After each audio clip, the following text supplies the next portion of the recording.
Good. Chris Nicola, Tom Behrens. There he's Tom. I'm sorry. It's Ann Behrens. Hi, Tom. And Mr. Dorr, how are you? Okay. So Oh, we have that's my sister. I'm on my sister's computer. Yeah, I had the same problem. I often sign in as Martha. Clearly the better half. How's that? So let's see. All right. So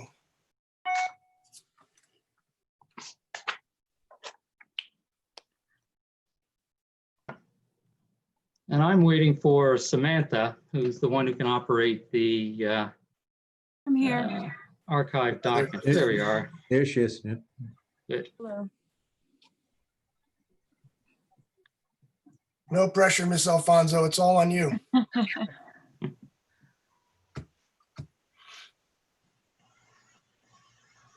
right. Let's see. And Mr. Simon, is your team here? My team is TBA, but I do see Mr. Thomas here. I'm missing some witnesses that I'll talk about shortly. But I know Mr. Thomas, Andy Thomas, is here. I see him and I see my client, at least Kevin Chiella. I see his screen. Good. All right. Well, why don't we just wait one more minute? We're missing Mr. Zucker, Mr. Formicelli, and Miss Bolson Alvarez. We'll give one more minute here. Mr. Formicelli's on. Oh, great. Hi, Paul. Okay. Good. Okay.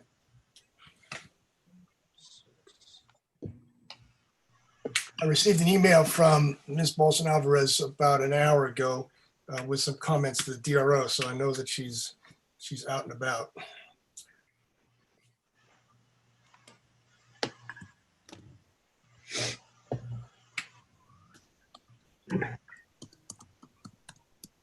I was talking with a traffic engineer on another matter, and they were talking about that they had 50 to 60 participants in a Zoom meeting. Oh. I just can't imagine what the screen looked like. Yeah, it's quite amazing, huh? Yeah. Well, Mr. Nicola is going to be our traffic cop, I believe. And we'll master of ceremonies, however you'd like to phrase it, but he hopefully will keep us from talking over each other. And I know our Diane, our stenographer, would greatly appreciate that. So we'll talk a little bit about ground rules also. So, all right, for 7:35, we've been at it for 5 minutes. I think maybe we should go ahead and get started. Mr. Nicola. Good evening. This is Bob Curry from Maple Street, and I just want to make sure I see myself embedded on your screen there, Bill, but I just want to make sure you see me there as well. I do see you, Bob. It's good to see you. How are you? Your backdrop is much more classy than mine. I'm quite jealous. Well, I'm sitting in the middle of a parking lot and I may get run over at any moment. So, You couldn't tell it from me. what I'm trying to do with my backdrop is to get a flag in there so that we can say the Pledge of Allegiance. Well, and with all due respect, your flag is not at half-mast in accordance with presidential orders. Yes. What should we do about that? I don't know. I think we just need to note that and say it's a mistake, and we regret it, and we recognize the congressman's service to our country for all these years, which I think is appropriate for all citizens to do. Yep. And say that in normal circumstances we would have had that rectified. I agree for the record. Absolutely. Thank you. That is your get out of jail card. Thank you very much. My pleasure. If you have more of those, I may need them later. Just ask for them. I've got a whole list. Okay. So anyway, we'll go ahead and get started since it's 7:36 here. I'm hanging the meeting to order. To begin, I just want to welcome everybody tonight to our virtual planning board meeting. It's going to be a little bit different. I just want to do a little bit of planning board business, adequate notice, Pledge of Allegiance, roll call, and meeting minutes. And then we'll talk a little bit about our objectives tonight and kind of what the ground rules and procedures will be so that this will be as smooth as possible. So the adequate notice of this meeting has been provided by the board in preparation of the 2020 annual meeting notice, which sets forth the date, time, and place of this meeting, and by properly posting such notice and forwarding the notice to those designated newspapers and persons requesting meeting notices. Moreover, in order to comply with the national and state declarations of emergency related to the COVID-19 pandemic, and in accordance with the municipal land use law, the Open Public Meeting Act, and the recent operational documents from the Department of Community Affairs, this meeting is being held virtually as a web-based platform with remote public access. Let's go ahead and go to our Pledge of Allegiance. I pledge allegiance to the flag of the United States of America and to the republic for which it stands, one nation, under God, indivisible, with liberty and justice for all. Thank you. Thank you. So let's have the roll call at this point. Mr. Nicola, Sure. Chairman Anderson, present. Vice Chairman Brinkerhoff, Present. Councilmember Little, Present. Ms. Balsan Alvarez, Present. Mr. Drummond is excused. Ms. McNeil, Present. Mr. Delory. Present. I don't see Mr. Zucker at this time. I am here. There he is, yeah. There he is. Okay. Sorry, Mr. Zucker. Okay. Mr. Perella, Here. Mr. Fiore, Here.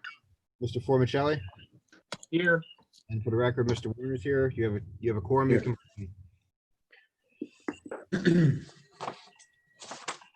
Thanks. Thank you, Chris. We have meeting minutes from our meeting of June 22nd to review. Anyone have any comments, questions, additions, or deletions to the meeting minutes for June 22nd? They're fairly straightforward. We basically approved the minutes for a previous meeting, and we continued 2 public hearings and called it a night. So it was an 11-minute meeting, so that may be a record. So I'd like a voice vote to approve meetings. Chris? Yeah, you need a motion, right? Yes, I guess that's right. We'll need a motion. So moved. Okay. Second. All in favor? Aye. Aye. Seeing none. Okay. Correct. So welcome again. Tonight, on our agenda tonight, we have the public hearing, of course, for 83 Maple Street. We have the second item, Beechwood at Summit LLC, will be carried till the August meeting. And then we have a DRO update. We want to review the revised red lines, say that easily, review the revised red lines that have been submitted and see if we have any comments on that. So sort of with regard to ground rules, what I'd like to do, Mr. Simon, is just briefly begin with you and have you weigh in with a brief comment. The reason I say that is we all have received your letter and have read it, and it's been resubmitted to the board again recently, so they haven't read it recently. And I'd like for you to tell us that you are prepared to go forward with the hearing, and then I'd like Mr. Weber to see if he has any comments relative to that. Then again, for proceeding tonight. And then Mr. Warner will give us a little bit of an overview of some of the legal aspects of this evening, and then we'll open up to the board for questions as it relates to the hearing tonight. After that, what I'd hope we would do is have Mr. Weber and Mr. Alfonso give us an overview of where we were from our February meeting. Tell us what the variances are required, what documents that were not submitted then that have been submitted, and to sort of get everybody up to speed. I'd like Mr. Behrens and Mr. Dorr to present any comments they had relative to this application. And then everybody will be on the same plane. Everybody will have the same information. At that point, Mr. Simon, I'd like to open it up to you for your presentation and for your people as well. And in fact, let me just make one edit to that. After we complete the overview of the case as presented in February, we'll have some questions from the board. I'll open up to the public to see if the public has any technical questions of the presentation that was made. Then we'll have Mr. Simon present. When that's completed, the board will have questions. The public will have questions again on the technical presentation, Mr. Simon. And then after that, we open it up to the public for comments, pros, cons, or otherwise. And I think that will make it clear in terms of how to proceed. Initially, when you speak, please identify yourself, your name and address, if you would please. And then I think each time, Chris, we're going to have to say our names so that our court reporter will have the ability to identify who we are. I don't think you need to have your address. Just re-say your name, because some folks may have comments on several times. So, Mr. Simon, why don't you confirm to us that you're here and prepared to go forward tonight, and followed by Mr. Weber, followed by Mr. Warner. And Mr. Chairman, I apologize for interrupting and holding off Mr. Simon for another moment or two. But before we proceed, I did just want to add one thing, if I may, for the record, which is that Beechwood at Summit LLC matter that Mr. Chairman, you mentioned will be carried to our April 24, 2020 meeting. I just wanted to confirm for the record that that's being carried without any further notice, and also that it's being carried to that April 24, 2020 meeting date at 7:30 p.m. Currently, the location anticipated to be a remote access meeting through a web-based platform, the Zoom platform. But if that were to change, certainly the website would reflect that well in advance of same. Would that be accurate, Mr. Chairman? Yeah, you're carrying it to August 24th. August 9th. Yeah, I think you said April 24th. I'm sorry, August 24th. My apologies. But 7:30 p.m. without further notice being the operative additions to for the record.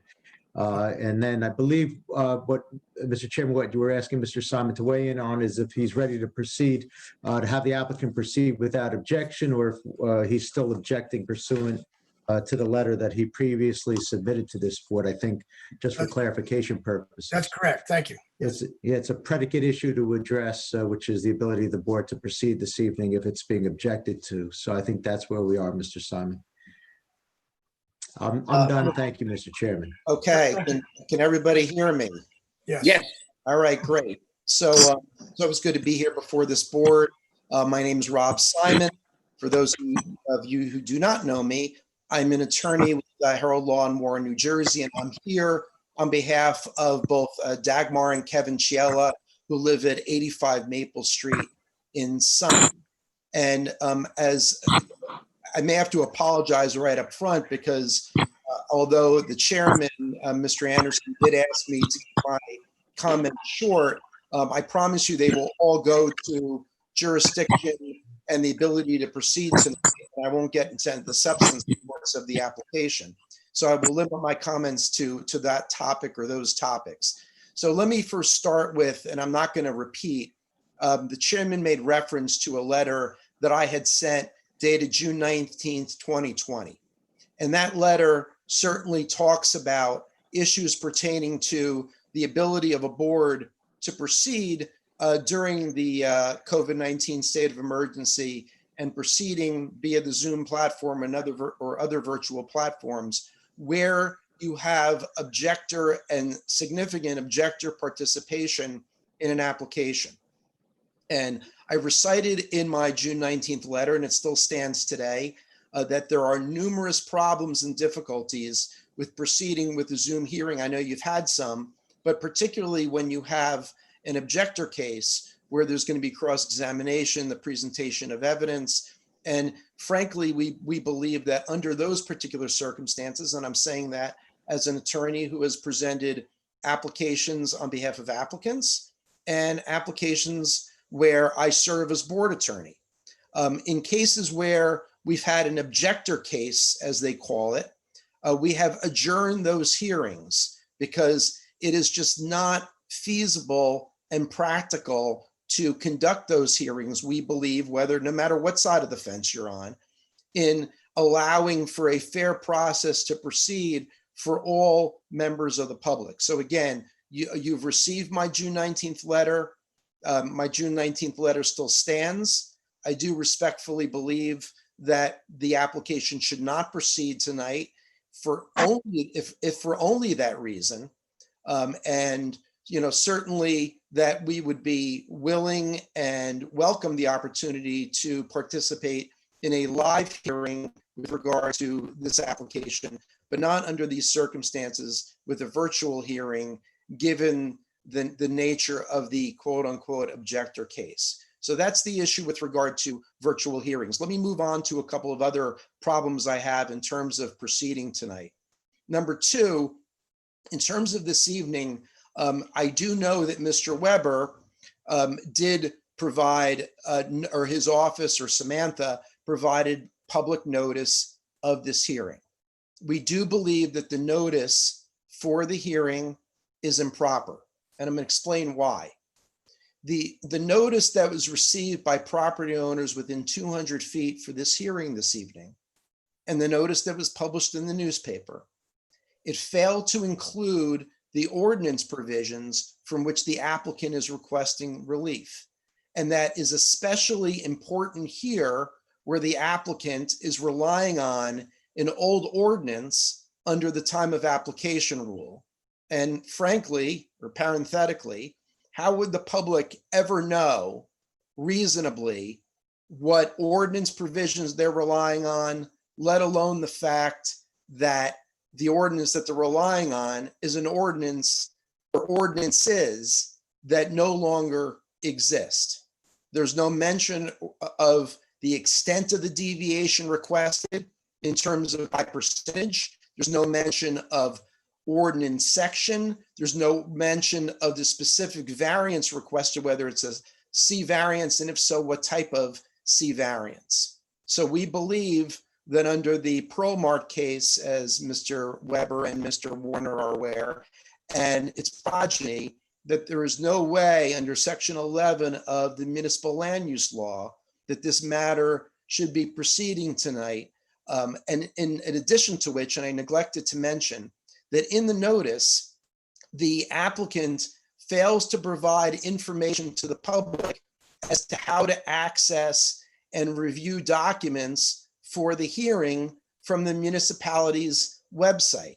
And this is particularly critical where, as you all know, from the February 24th meeting, that the application was deemed incomplete in terms of failing to provide certain additional information that the board needed to review. So that additional information, while it may have been on a website, that the public was not made aware that it was A, on the web on a website, or B, where to access it on the website. So certainly for that reason alone, in terms of notice, there are a number of reasons under Section 11 and Pearl Mart why the notice is improper and defective. And as this board knows, that notice is jurisdictional. And if it turns out that the notice is improper, and whether it's this board or a court later on, it nullifies the entire application. And that is particularly why it is very important for someone like myself to not sit on my hands, proverbially, but to raise the issue of notice right away. And I did review the notice for the application this evening, and I do find it legally defective. In addition to which, there was certain information that the board asked for and that the applicant agreed to provide in connection with this application from the February 24th meeting. Well, now we are in July. We're 5 months later. We're more than 5 months later. And nevertheless, certainly while Mr. Weber, who I know well, did provide some information to me, I did not receive the stormwater management information from the applicant until Thursday morning. And it did not admittedly provide me between Thursday and Monday sufficient time to review it, let alone to discuss it with my client, let alone to determine whether based on that information and or testimony from the applicant in support of that information, whether I need to provide my own testimony by way of an engineer to rebut or even comment on that. And that goes not just for engineering testimony, of course, but just so since I quote unquote have the floor, that goes to any other testimony that is being given tonight by the applicant and particularly by the applicant's experts. So certainly, based on that architectural engineering testimony that's going to be provided this evening, I may want to offer our own architect or engineering testimony on behalf of our clients. And at that time, if so, I would be seeking a continuance at that appropriate time to go back and come back with those witnesses. And then just two other things. Number one is, and I know that Mr. Warner is taking copious notes, as I'm sure some of you are as well. There's an issue here under what's called the time of application rule. And as you know, and as I reviewed via the transcript at the last meeting, the applicant is taking the position that this application should be reviewed by the board and significantly previously by the boards and the city's professionals under an ordinance that is no longer in effect. And the argument is that, well, we submitted the application prior to the ordinance change becoming effective. And this is back in December 2019, that I'm sure for all of you feels like a lifetime ago, given what's going on in this world today. That being said, that position is, again, and we're going to argue it at the appropriate time, but it's important to raise it right now. As Chairman Anderson said, we need to understand the quote unquote rules of the game. So there's a case, Dunbar Homes versus Zoning Board of Adjustment of Franklin Township, that was decided back in June of 2018 by the New Jersey Supreme Court, highest court of our state. Judge Solomon wrote the opinion.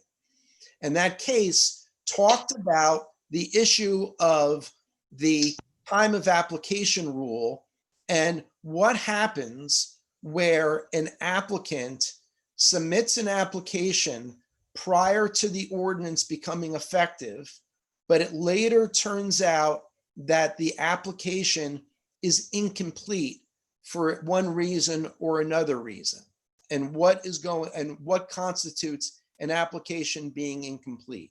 And that case went from the trial court to the appellate division up to the Supreme Court. And basically what the Supreme Court stated is that whatever the ordinance of that particular municipality states in terms of what is required for a complete application, and whatever is on that list, that's what's defined as an application for development that needs to be complied with. And the reason why the court ruled that way, and there were a lot of my brethren in the land use community who didn't necessarily agree with the decision, but it's this decision of the highest court nonetheless, is that by doing so, there are clear, easily applied and objective standards that will so-called advance the municipal land use law's goal of statewide consistency and uniformity in land use decisions. So the court said under those standards that an application is not incomplete simply because a municipality requires the correction of any information that was an error or submission of additional information. So if the applicant's plans, had some typos or they included the wrong ordinance section in the application, that in and of itself was not a reason to declare the application incomplete. At the same time, when you get into a hearing and if a board member said, you know what, I want to see some additional information on some topic that is not contemplated in the ordinance, that would be additional information that would not necessarily deem the application incomplete. And therefore, in the Dunbar case, the court determined that the application did not include all accompanying documents that were required by the ordinance, and therefore it was incomplete. Now let's go to this case. In this case, the planning board application checklist requires plans depicting all structures, including interiors. That information was not provided prior to the time that the ordinance changed. The ordinance also requires for minor developments, which includes a minor site subdivision, stormwater management and grading information and drainage calculations. So in other words, in the minor subdivision checklist, it includes a copy of drainage calculations. Again, that was not provided. And so that the application submitted on December 9th without the architectural plans for one of the homes and for neither of the garages, and without grading plans, rendered the application incomplete. And as a result, and in fact, it wasn't just me who's saying this. Of course, Mr. Dower's letter, January 31st, the Historic Preservation Commission's letter of February 5th, Mr. Burgess's letter of February 14th, all those letters noted the absence of those plans and information. And so therefore, and in fact, at the conclusion, or not even at the conclusion, in the process of the last February 24th meeting on this application, the board itself did not want to proceed with incomplete information. And so our position is that the application was erroneously deemed complete back in January because it did not provide the information that it needed to provide. And I do need to note that in your ordinance, and I give the city of Summit, as I always do, a lot of credit for staying ahead of the curve, because in the ordinance under section 35-3.2-1, and that talks about completeness requirements. So when it talks about that fact in section A, that each application for approval of a minor subdivision and every application for variance relief shall include all the information and data listed in the appropriate corresponding checklist. It goes on to state that an application shall not be deemed incomplete if there's additional information, as I talked about a moment ago, that a board may want to see, or if there's revisions in documents, except, and this is very significant, and this is in section C of that provision, where the additional information or revisions are required to correct faulty, inadequate, or missing information necessary to reasonably review the application. And so here, regardless of whose fault it is, the reality or the circumstances surrounding it, the ordinance and the case law is crystal clear that the application was not complete at the time that the ordinance was changed. And this is especially important when you are being required to consider between 4, and we'll get into this, between 4 and 6 variances for a development application. I will also mention that, and we'll get into this, later on regarding planning, that we do believe that based on the language in your ordinance, that even though it's a minor subdivision, which we acknowledge, that this also would fall under the need for site plan review based on the definitions and the provisions in your ordinance. And certainly that information, in addition, has, definitely not been provided. So, between all of that, between the fact that, under the circumstances, there were exhibits that were entered at the last hearing without any witness testimony. And I'm talking specifically about I think it was A1, I'm sure Samantha will correct me, A1 in terms of this structural report. There was no witness. There was no live testimony. There was no opportunity for cross-examination. So, that was an issue, certainly as well. So, for all those reasons, and I do appreciate all of your collective patience in allowing me to speak on these, quote unquote, procedural issues that may sound sort of boring and trite, but they're enormously important to the integrity of a development application hearing.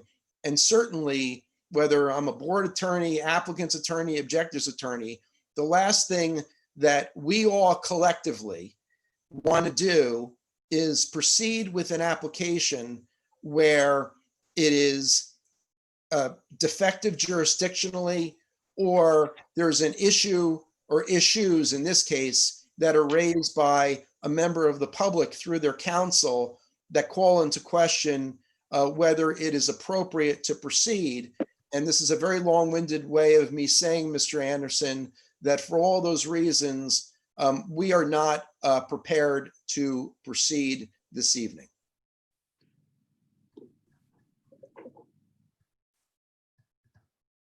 Mr. Chairman? Mr. Chairman, you're on mute, I believe. Yes, sorry. Thank you, Mr. Simon. Mr. Warner or Mr. Weber, would you like to reply to Mr. Simon?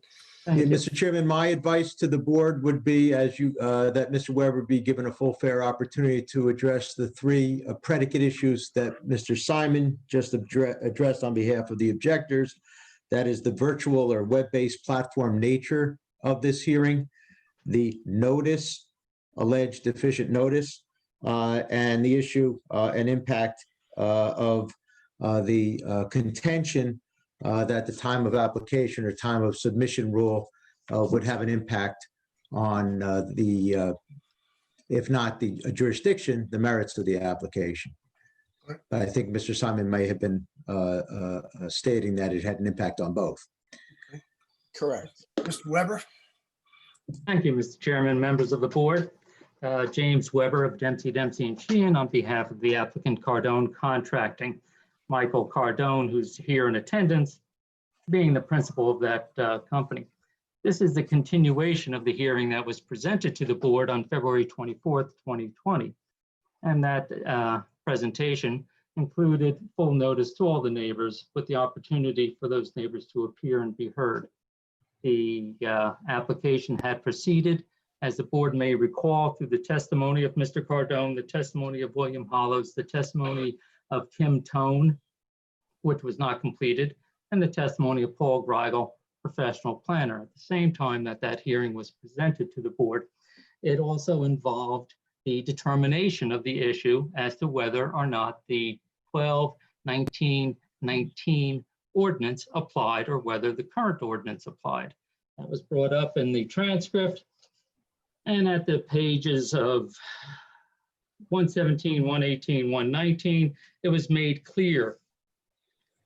I have to, and this is Mr. Burgess's testimony. However, I have to make this clear for everyone.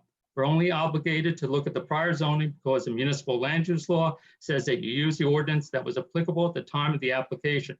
So it'd be really inappropriate to be looking at the current ordinance. You should be looking at the prior ordinance. Chairman Anderson, understood. Everybody understand that? Board member Paulson Alvarez, yeah. So this was an issue that was raised. It was addressed by the board, and as a result, the law of the case is that the ordinance that's applicable at this time is the 12-19-19 ordinance. Not only is that the law of the case, that is the guiding light by which to judge this subdivision, because that is the ordinance that includes the entire tax block. If we look to the future ordinance of 2020, we have to eliminate the middle school across the street and the connection for women. As a result, you're looking at a property status set of data that only includes 3 lots. It's not possible to determine the character of a neighborhood, to understand that which you're deciding upon by looking at 3 lots and ignoring the elephant in the room, the connection for women. Because as the board may recall, the connection for women borders this property on 2 of its 3 sides. Across the street from the Connection for Women, we have the Summit Oaks Hospital. As a result, to limit the review of the planning board, to restrict it, to say, oh, we only want you to look at this amount, is to do a disservice to the planning board. It's an issue that was raised, it was addressed, and it's been resolved. If you want to go further and look at the checklists that Mr. Simon refers to, it should be recalled that the variances deal with subdivision. They do not deal with the homes. As Krista Anderson has stated in her original review letter and in her subsequent review letter, there are no variances associated with the homes. The only variances are those dealing with lot area averaging, not the schedule of space regulations, not the fact that it is within the 75 feet and the 10,000 square feet or this 23,000 square foot lot, but for those, excuse me, but for the lots themselves, not for the houses. As a result, to benefit of the board, to the credit of the board said, all right, we saw the one house, we see the perspective that's been offered in evidence already showing both houses, but we want to see those plans. We want to see the garages, the representations that were made through the board engineer as to the adequacy of the stormwater. If I may recall correctly, that did not mean that Mr. Brinkerhoff, I think it's Mr. Brinkerhoff that recognized that the Chiellas, who were at the hearing, that the Chiellas had an interest in the stormwater. And as a result, that the garages, the stormwater, it was agreed that in order for this board to be as fully informed as possible, we were going to carry the application. The application was 90% completed at that point. As a result, when the board is looking at these arguments that are raised at this subsequent hearing, the board has to recognize that there was adequate notice, there was the opportunity to be heard, and there was the opportunity for cross-examination. That's it by way of background. In terms of the opposition that Mr. Simon has raised, let's address the virtual hearing. There's nothing in the land use law that says you can't have a hearing that is virtual. When you look at the hearing definition in the land use law, it doesn't describe that it has to be in person. Reference is made to the Open Public Meetings Act. When you look at the Open Public Meetings Act, it says it can be in person or electronic. So the Open Public Meetings Act is the most specific with regard to virtual hearings, and as a result, has not determined that they have to be in person. The opportunity for the review going forward at this point, again, we're at the point where Kim Tone is going to be recalled. Kim Tone is going to reintroduce the home on lot 201 so that you can see all the elevations, not just the front perspective, the garages. We've been able to supply the stormwater management system. I believe that Mr. Dewar has had a chance to review that. We would accept Mr. Dewar's comments with regard to that entire matter. And as a result, the aspect of this application at this point is to clean it up. It's really at the point that we're ready for a decision, and we don't need to move ahead or to worry about the additional documentation that may come. It's all been filed electronically. Now, as part of that point, Mr. Simon, and he will correct me if I'm wrong, but I believe he was pointing out the fact that the access to the electronic versions is not necessarily clear to the general public or to access for him. That is something where it's simple enough to go to the planning board website. And in the planning board website, they have all of the documents. In fact, if I'm not mistaken, we are required to post all of the documents that are the subject of discussion at the prior to the hearing, so that there's a time put, so that even if we want to bring in additional documents, we have to have them already posted and available. As for the notice itself saying it's improper because it doesn't list the specific sections of the ordinance, that's not the law. When you look at the municipal land use law and you look at the contents of the ordinance, you see that it's relatively straightforward and concise. And if I can find the section. All right. Contents of notice of hearing on application for development or adoption of master plan, NJSA 40:55D-11. Notices shall state the date, time, and place of the hearing, the nature of the matters to be considered, and in the case of notices pursuant to section 7.1, identification of the property proposed for development by street address, if any, or by reference lot and block numbers as shown on the current tax duplicate in the municipal tax assessor's office, and the location of times at which any maps and documents for which approval is sought are available pursuant to section 6B. The Pearlmark case failed to describe what was being proposed. This notice is clear. We're attempting to subdivide and proposing for subdivision this existing property into 2 lots. The lot and block are shown, the address is shown. In fact, we go even further and indicate the name of the applicant, which surprisingly is not required under the municipal land use law. As a result, the notice with regard to the identification of the specific sections is satisfactory. Some municipalities want to include that. Some has not ever included it.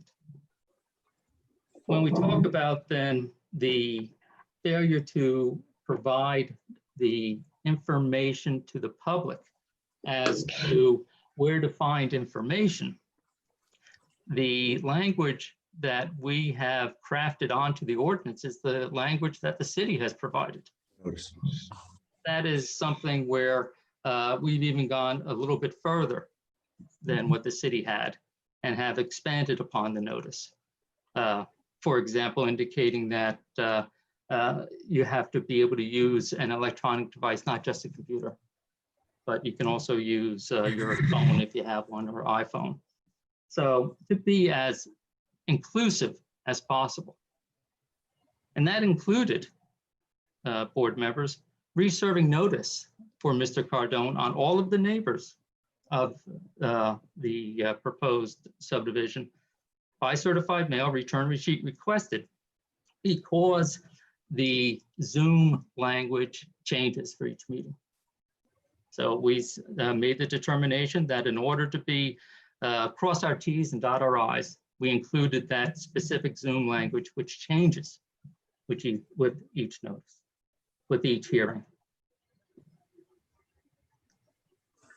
Mr. Simon corrected himself. This application was deemed complete in January. With regard to the stormwater management plan, it was on file. It was filed well within the 10 days prior to the hearing to be heard. And now we get to the time of application. I've touched upon that somewhat, that it's a decision that was already ruled upon by the board, that the variances deal with the subdivision, not the houses. And as a result, I would suggest that board, that this is an application that can proceed tonight. And that from the applicant's standpoint, we're going to call Kim Tone to complete her testimony. And then we would submit the application to the board, subject to Mr. Simon's presentation, reserving any rights that we had to offer rebuttal testimony. Mr. Warner, any thoughts, comments? Mr. Anderson, can I comment on just a couple things Jim said before we turn it over to Mr. Warner? It's the chair's, excuse me, Mr. Simon, it's the chair's discretion as to whether or not he wishes to give you an opportunity to reply to Mr. Weber's response to your 3 objections. If you can do so, It's your discretion, Mr. Chairman. you can do so in a reasonable period of time, Mr. Simon, that I'll would be do it. helpful. I'll do it super quick. Okay. With regard, and I'm going to work backwards. With regard to the time of application rule, you cannot tell the public that this board ruled on that issue, especially where the issue was not raised with the public. The public didn't have an opportunity to ask questions, make comments, speak on the issue. There was no vote taken by the board on the issue of the time of application rule. This idea that the law, the case doctrine somehow would apply is absolutely ridiculous. The law of the case doctrine talks about where a court issues a decision in a case, an interlocutory decision, and it needs to be respected during the course of that litigation. It has no bearing in a case where the board planner makes a comment and then there's reaction by the board. There was no vote. There was no straw poll. There was no nothing. There was no opportunity for the public to weigh in on the issue. So that's time of application. That's number 1. Number 2, with regard to notice, nobody would know to go to the planning board website because it wasn't in the notice. The notice says, as Mr. Weber stated, what are one of the things you got to tell the public about the nature of the matters to be considered. With regard to that, nobody would know that the application was proceeding under an ordinance that is no longer in effect. It would be impossible to know that unless you actually showed up to the hearing. And that's the whole point, that the purpose of the notice is to allow the public to understand what the application is about and determine whether it should ask for additional information. There's no idea that the public would have no idea that the applicant was going to prove its average lot width and average lot area case based on an ordinance that's no longer in effect. And then finally, with regard to the virtual aspect, the fact that there's no case on it, well, of course there's no case on it. We just started doing this in March, April. And I will tell you, as a practitioner, again, who's a board attorney, who's an applicant's attorney, who's an objector's attorney, I have not had one case where I am an objector's attorney where the application has proceeded. This will be the first one. So I will tell you that there are a whole host of problems, and the last thing we want to do as a group, and I mean that very sincerely, is to proceed with a case and then it's determined that the case is overturned or remanded or start over or whatnot due to issues relating to having to proceed with technical hearing. And I see in this case, we have 5 times 5, we have 25 basically pictures on one slide, and then there's a second viewing. So it says 1 of 2. So we have a lot of people here. For the record, it's not just that we have 7, 8 people, and then myself and my clients and my one professional witness who's available tonight, and that's it. So for all those reasons, my objections stand. Sorry, Mr. Warner. And Mr. Warner, just a quick reply to that, then we'll turn it over to Mr. Warner. Mr. Weber, a quick reply, then we'll turn it over to Mr. Warner. The issue of the new ordinance was actually raised by Dagmar Chiella of 85 Maple Street at page 117.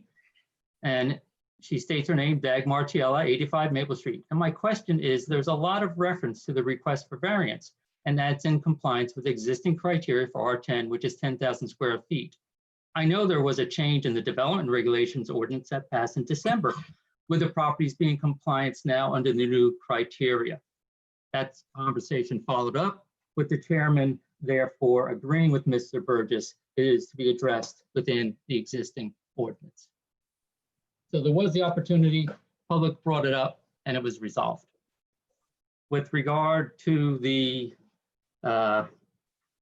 notice, again, I have nothing further to add besides what I've added previously. All right. Thank you, Mr. Weber. Thank you, Mr. Simon. Mr. Warner, what are your thoughts at this point? You're prepared to go forward, Mr. Weber, is that correct? Yes, Mr. Chairman. Okay, Mr. Warner. Thank you, Mr. Chairman. I'll give you not only my thoughts, but my legal advice. But first, I'm going to ask Mr. Weber a question, so he's going to have to come off of mute again. Mr. Weber, the time to act for this board, it currently expires, or if Chris, if you know, currently expires when? I believe he extended it to this hearing date. Right. That was my recollection. Mr. Weber, is that accurate? It's best my recollection, yes. We- Okay, Mr. we Weber, is historically- we is the historically- applicant extending this board's time to act, yes or no? May I have a moment to discuss it with the applicant? And with that, and I would have to do that off camera. Mr. Chairman, I would recommend that the board should have that information available to it before I give the legal advice so that it's comprehensive. I agree, absolutely. Please go ahead, Mr. Okay, thank you. All right. How do I stop my screen? Weber. There's a stop video Bottom and there's a left, mute yeah. button. That Stop should do it. video? All right. Bottom Yeah. left, yeah. Stop There we video. go. Stop video, yeah, there you go. I'll mute myself as well. That's important. And I apologize for protracting things, but it's a relevant piece of information. So it's important, we want everybody to be heard. Mr. Chairman, We probably shouldn't proceed until Mr. Weber's back, in fairness. Yes. I just want to say that I have to recuse on this, and I didn't have a chance because I got on a couple minutes late. So I just wanted that on the table. Okay, Okay. We'll make that announcement when everyone's back. It was my advice to the board and to the chair. Thank you. Yeah, I'll let you guys let them know. thank you.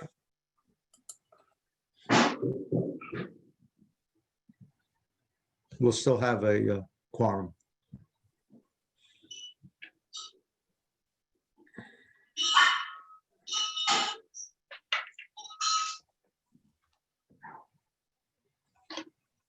I don't need too much.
Mr. Chairman?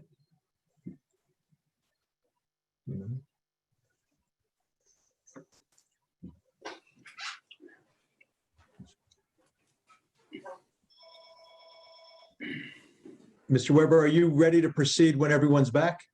I am. Okay.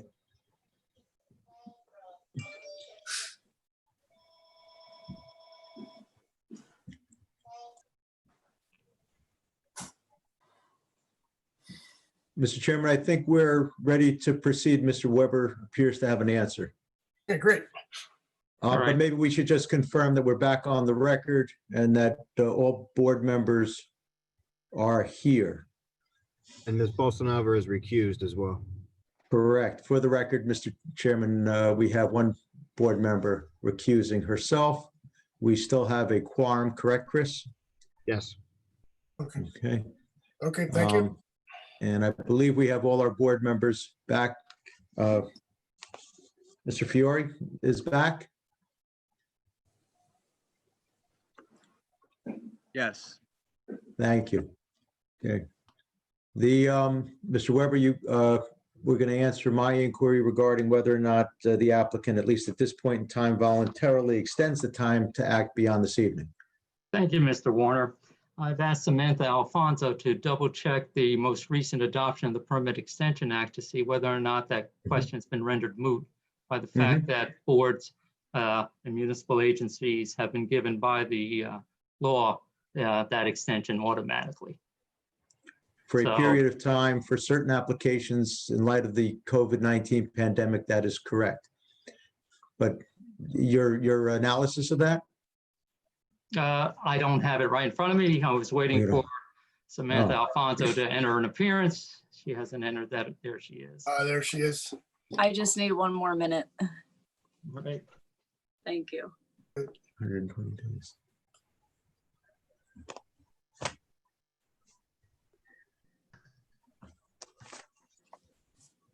As the board knows, we historically do extend the time within which the board acts.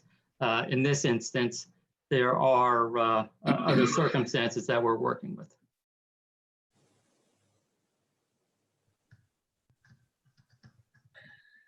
I do not believe that it applies in this case, given the fact that the application was filed prior to the COVID-19 crisis, prior to March 2020, and it is past 180 days past the certified completion of the application. Mr. Simon, do you have any objection to that analysis? Well, I do in that I don't believe that the application was properly deemed complete. And I No, I understand your position, but you're not, are you of the position that the Permit Extension Act would extend the time to act in this matter? I believe that the Permit Extension Act would extend the time to act in this matter, given the procedural circumstances of this case. Absolutely. In other words, you're taking the position that the application still has not yet been properly deemed complete and therefore it would be applicable? Is that your position? I'm trying to understand your position. My position is that the application becomes deemed complete at such time as the correct information that is required by the ordinance is submitted and then is so deemed as received and to be deemed a complete application. So, certainly, and my recollection is that the garage plans were submitted and also the lot 2.02 elevations. I think they were submitted back in March. So that would be March 4th of 2020. So I don't know. And then of course there needs to be time for not just to actually submit them, but to be acknowledged as received, and that would constitute a complete application. Well, in any event, Mr. Weber, based on your position that the time of extension, that the Permit Extension Act would not be applicable, you're taking the position then that today is the deadline for the board to complete the hearing, at least for now, unless and until there's a further extension of time to act voluntarily provided by the applicant. in light of the above, are you providing an extension of time to act now, or are you keeping the board's feet to its fire, so to speak, and having the board, at least for the time being, have to proceed this evening? At least for the time being, and subject, of course, to the board's review of the other issues raised by Mr. Simon, we cannot extend the period of time within which to act on the application. Okay, well, given that piece of information, I understand Mr. Simon's argument with respect to the underlying position. But given that piece of information, Mr. Chairman, my advice to the board is as follows. First, as to the virtual nature of this evening's hearing, the NJSA 40:55-9 governs the meetings of municipal agencies, including land use boards, and it requires, in short, that every municipal agency must have regular, at least monthly public meetings, and they may have special meetings as deemed appropriate. And every planning board and zoning board of adjustments required to grant or deny an approval of applications pending before it within the prescribed times or within such further time as may be consented to by the applicant. That period of time, at least currently, is this evening, is the deadline. The Municipal Land Use Law, not only, and the Open Public Meetings Act at NJSA 10:4-8B authorizes land use boards to conduct public meetings through the use of streaming services and other online meeting platforms such as this web-based platform, the Zoom platform. In addition to that, the Department of Community Affairs Division of Local Government Services, back around April 1 or 2, if I recall correctly on the time frame, came out with operational guidance documents recognizing that land use boards are to proceed with meetings and land development application hearings, quasi-judicial hearings, and recognizing the time to act deadlines as they existed then. And as we're hearing now, it's the position, at least of the applicant, that there is, our deadline is this evening. They're not voluntarily giving beyond that this evening.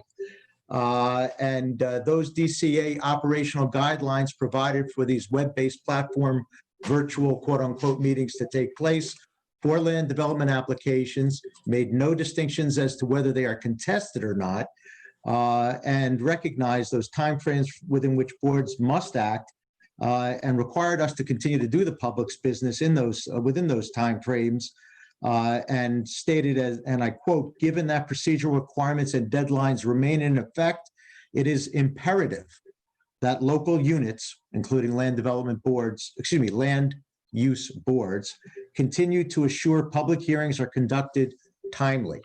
So in short, it's my opinion, particularly given the fact that the board is not being given an extension of the time to act by the applicant, that the board is within its authority and might even be obligated to proceed with this virtual web-based platform hearing this evening, notwithstanding the fact that it's contested and counsel for the neighboring objectors has raised objections with proceeding accordingly.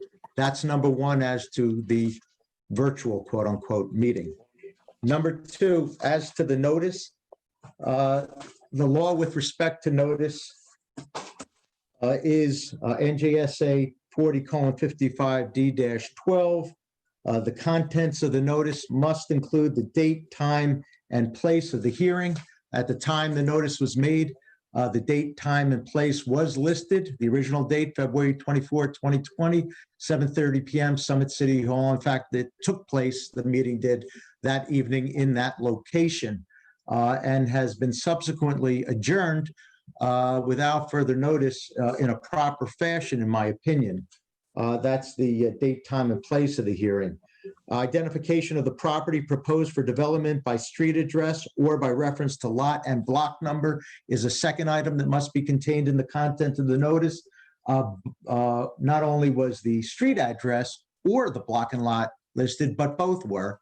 So that is satisfied, in my opinion.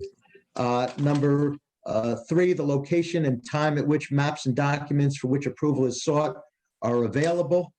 That was listed in the notice. All maps and documents for which approval is sought are available for public inspection at Department of Community Services at City Hall, the address and the business hours specifically provided.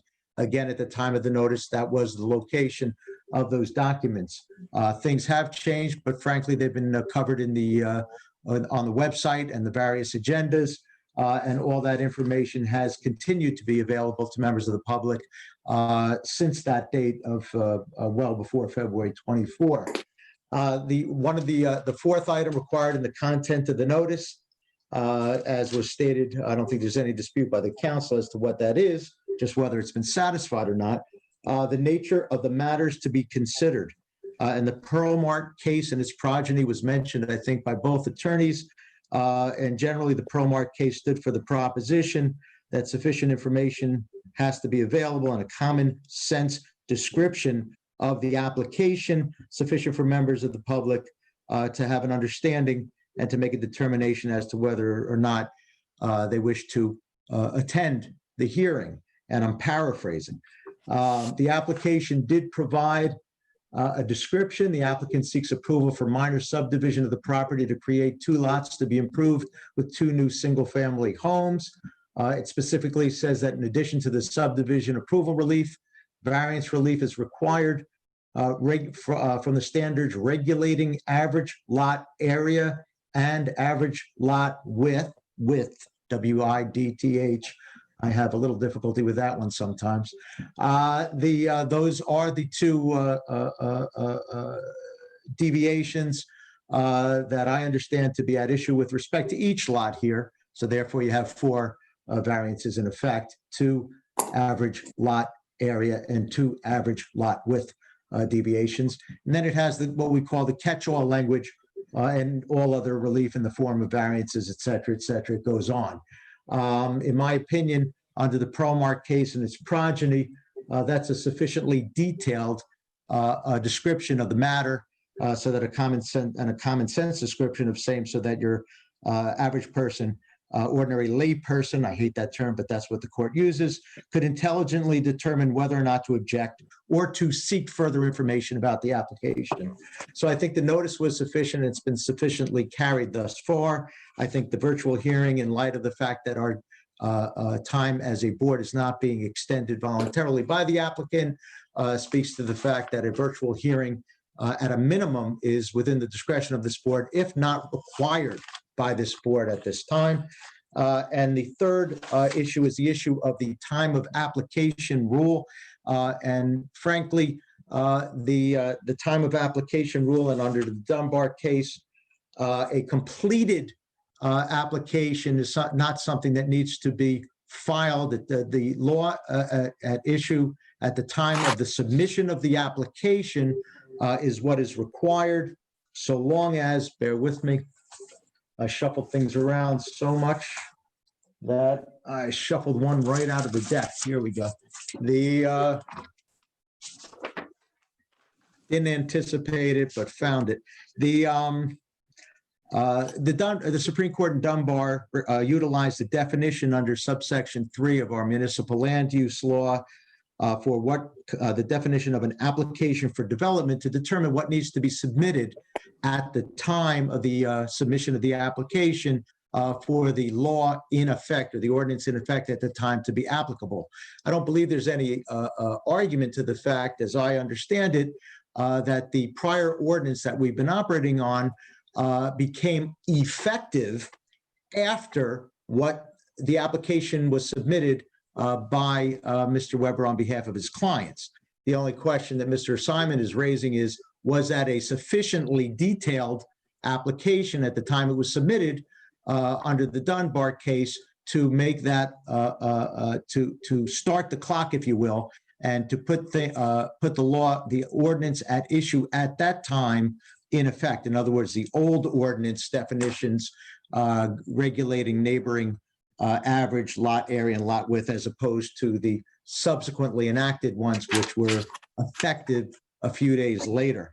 The definition that the court relied on was a definition of application for development. The applicant has to submit an application form and all accompanying documents required by the ordinance for approval.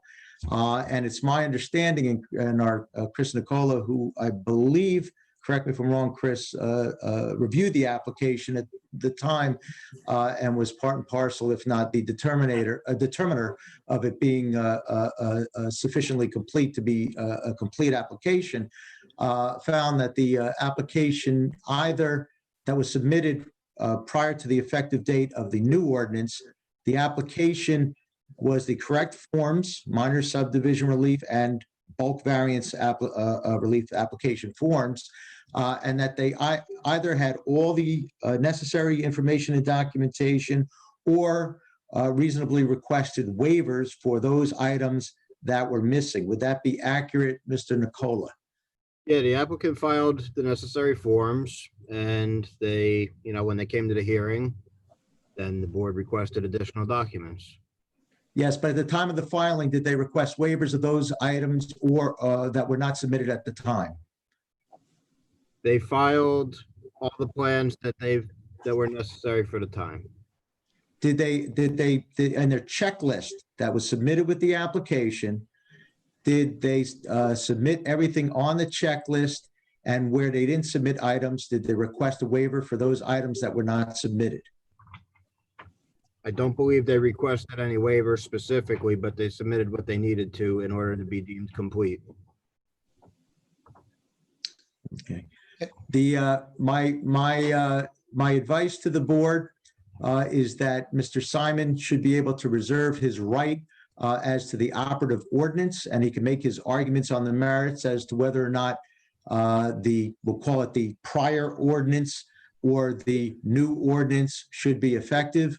But for purposes of notice and the virtual hearing, it's my advice that the board has the discretion, if not obligation, for the reasons I stated aforementioned, to proceed this evening. Thanks, Mr. Warner. I'm inclined to proceed. I just would like to ask any of the other board members if they would have a problem with proceeding forward.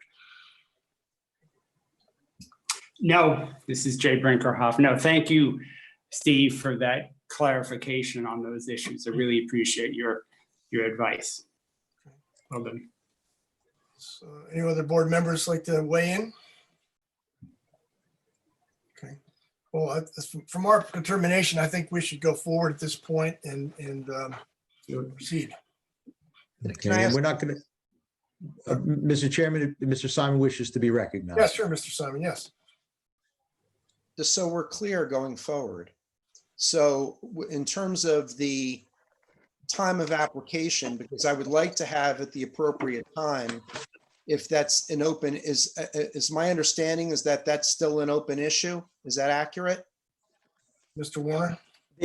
My advice to the board is at least for the time being, and I'd ask Mr. Nicola to double check the application materials, please, that the board not determine yet the time of application rule and its impact on the merits of the application, i.e. whether the applicant is proceeding under the correct ordinance by proceeding under the prior ordinance, or whether the correct ordinance is, as argued by Mr. Simon, the subsequent ordinance that was deemed effective a few days after the applicant's initial submission, because I do not have enough information to definitively advise the board as to which ordinance is applicable, given my questions of Mr. Nicola, and in fairness to him, he was put on the spot, as perhaps most of us were tonight, to be able to give you a definitive legal advice in that regard. And both Mr. Weber and Mr. Simon should be able to continue to make their respective arguments with respect to which is the applicable ordinance. By the way, let me be very clear. The law of the case doctrine, in my opinion, does not apply here.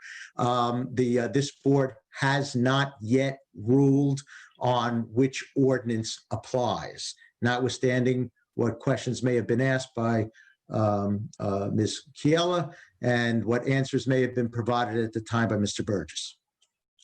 If I can be heard, Mr. Chairman? Yes, please. Perhaps this would be a moment to allow for a brief adjournment or a brief recess, not an adjournment, a brief recess, so that we can check our file to see if we can't answer the questions that Mr. Warner has Because going forward, that would be something that would affect, I believe, the board's determination of the remainder of the issues. I think, Mr. Chairman, Mr. Simon, do you have any objection to that? If I may, Mr. Chairman, No, please. What's a that? brief recess? A brief recess is always a-okay with me, Mr. Warner, as I'm getting older in life, yes. Right, that's right. Okay, and I think it's a good idea, Mr. Chairman, because certainly we don't want to proceed until we're all proceeding, whether we agree with it or not, with a common understanding as to which ordinance we're proceeding under. Mr. Weber, do you want to just say 10 minutes or 15 minutes, or you just pick a time, or you just want to come back on when you're ready? I'm asking Samantha Alfonso as to how long it'll take for her to review the file and to check the documents necessary to provide Mr. Warner with the information needed to advise the board. And perhaps the ability to share those documents for the benefit of all would be advisable, in my opinion. Of course, 10 minutes would be great. Okay, all right, Ms. Alfonso, thank you. We'll be adjourned for 10 minutes.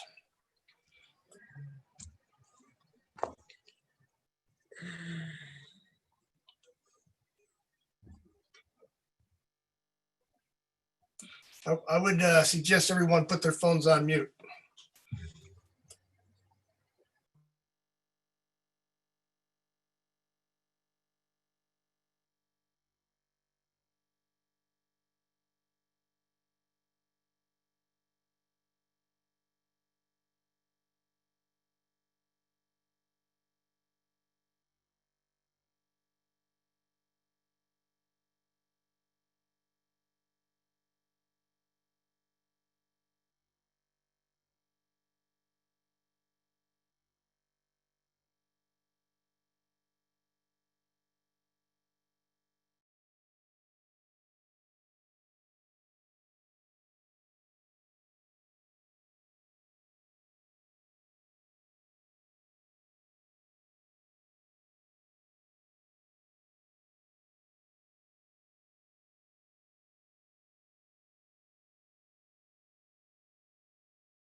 mute.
Ellen, looks like you're in Paris now.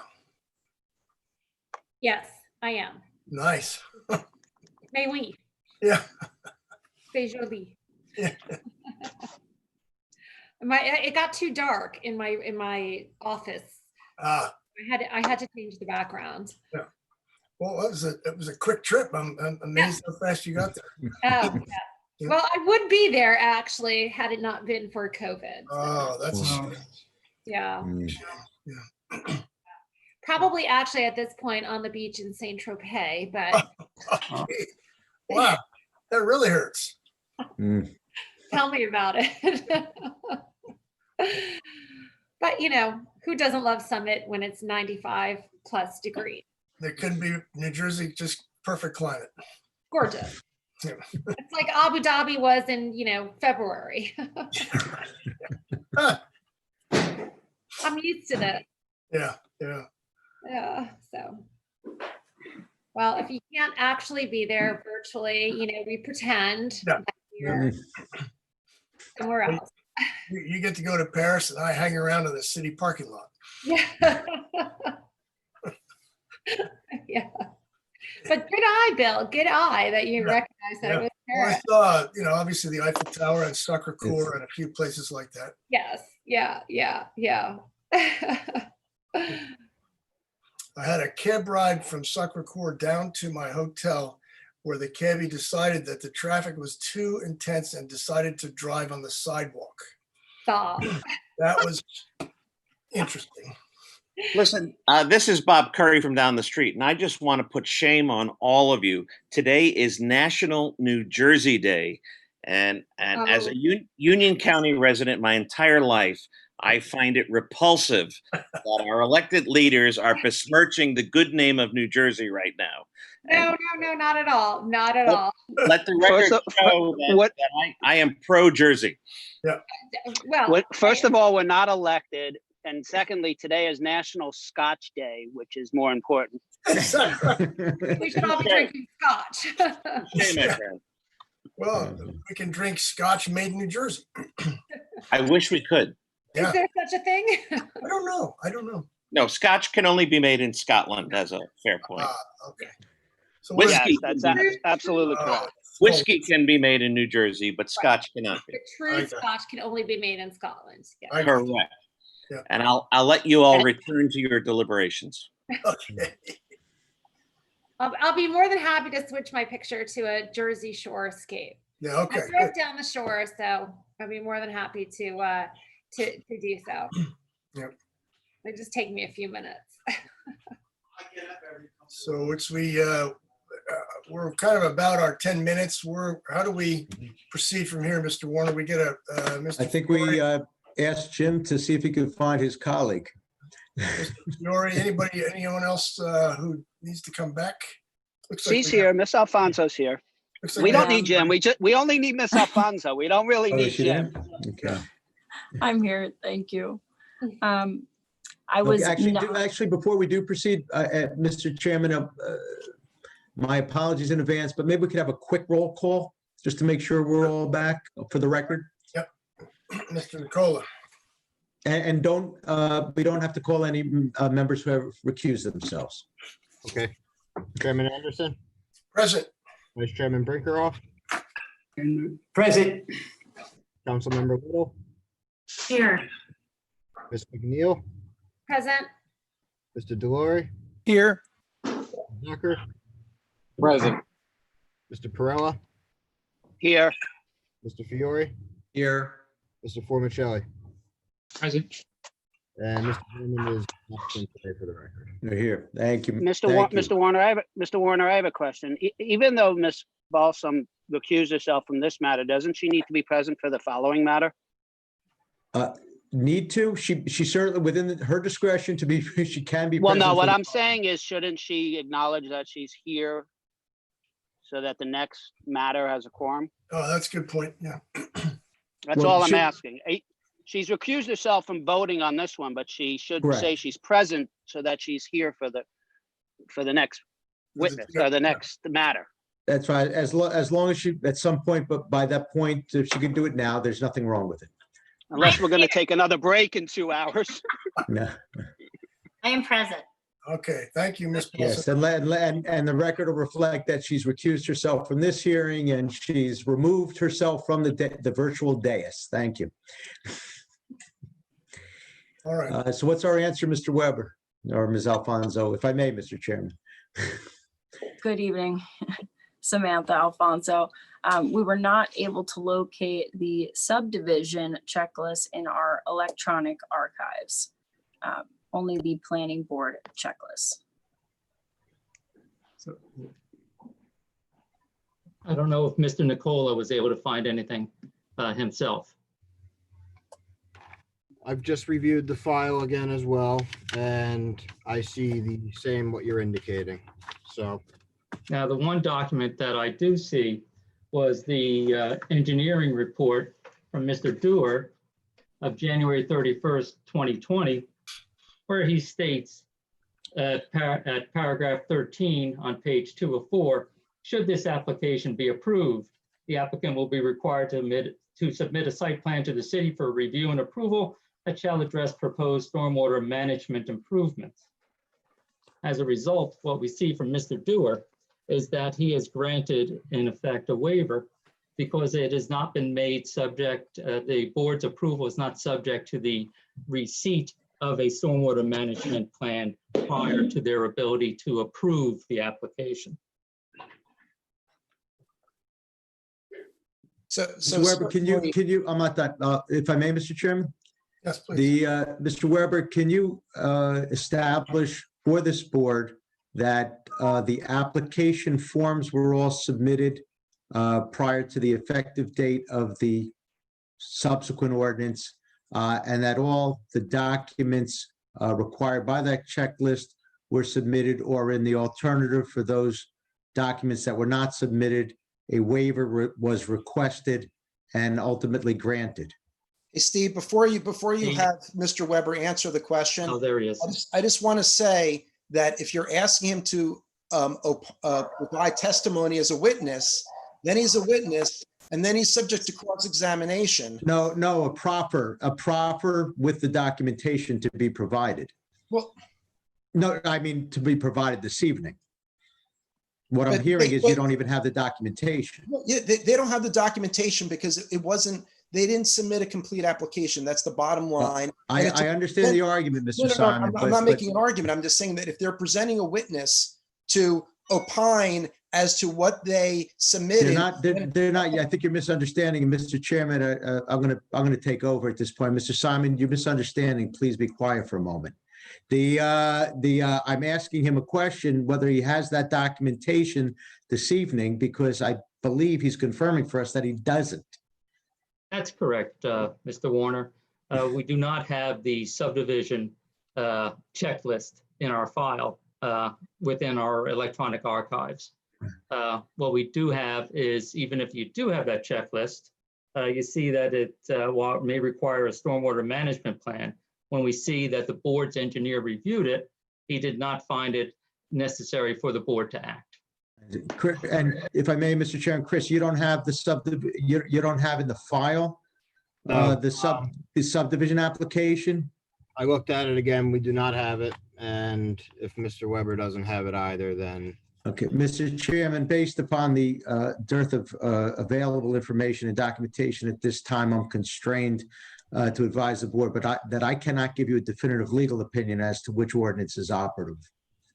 What I can do, if I can, is the lot area and the lot width, if we were to take those 3 lots, does not constrain the board from its review of the entire block. So in the alternative, what we could say is we'll apply for the under either ordinance.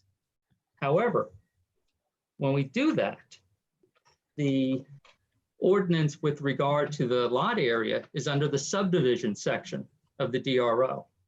It's not under the zoning ordinance section. So as a result, we go from having a variance for the lot width to having a waiver or exception for the lot area. So it's not the situation where our necessary proofs increase. In fact, they decrease. Mr. Weber, are you saying that you want to proceed before this board under the subsequent ordinance and not the prior ordinance? Is that what you're saying on behalf of your client? In the alternative, we're saying that we still are subject to the 12-19-19 ordinance. That's the one that applies. That's the one Krista Anderson says applies. That's the one that Burgess says applies. That's the one that in the course of the prior hearing was applicable, and that's what we're applying.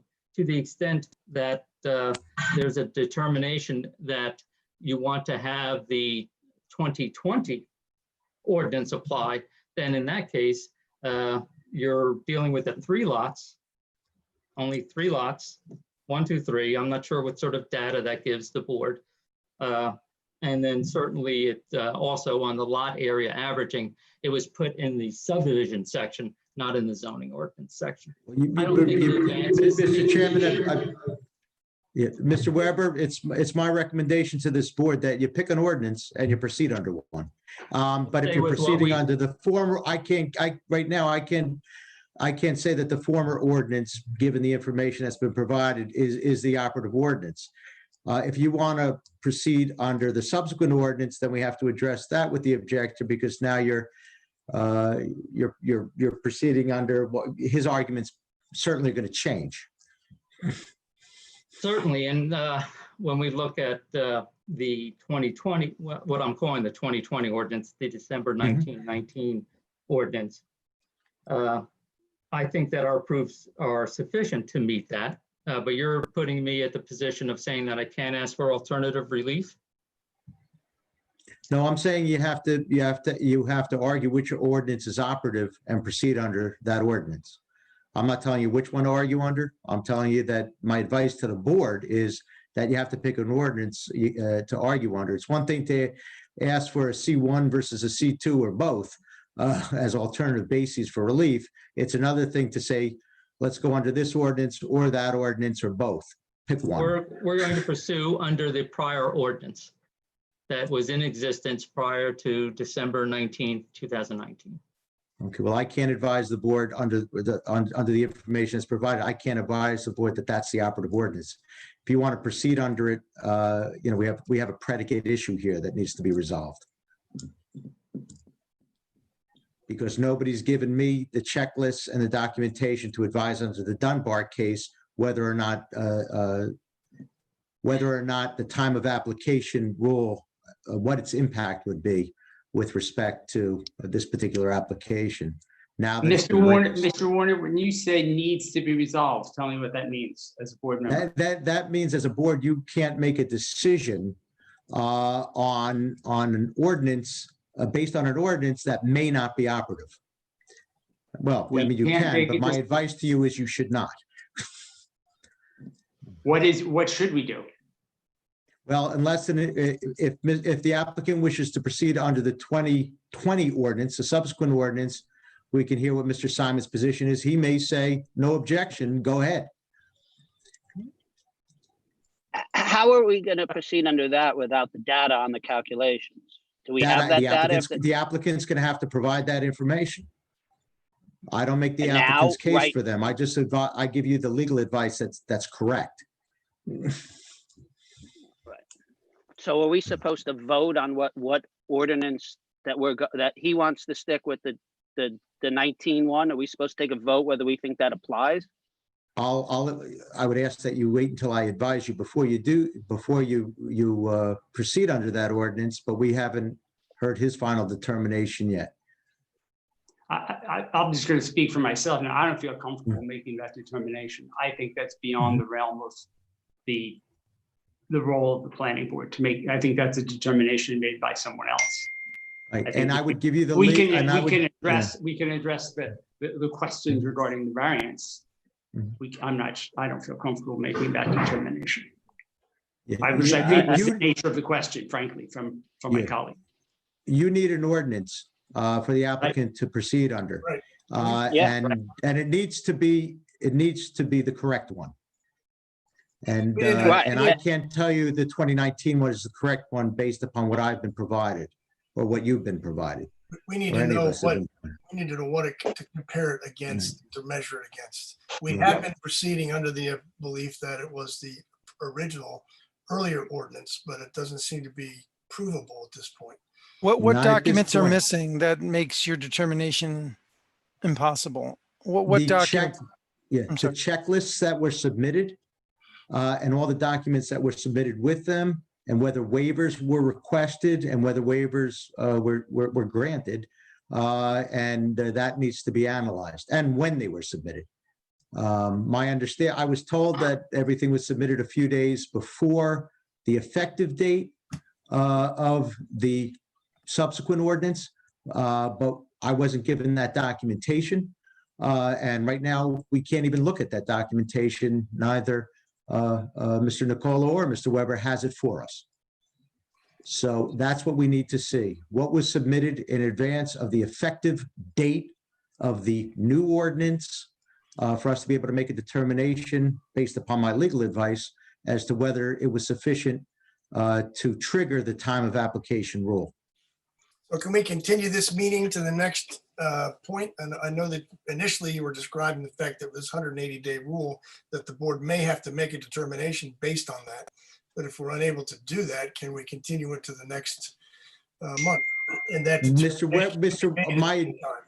my suggestion to Mr. Weber is that if this board is stuck with making a decision tonight, that he get the authority from his client to give us an extension of time to act beyond tonight, or else he's going to force this board to have to make a decision where, if they don't make a decision, it's going to be potentially an automatic approval. And in those circumstances, my advice is to deny without prejudice so that you're not forced to have an automatic approval thrust upon you.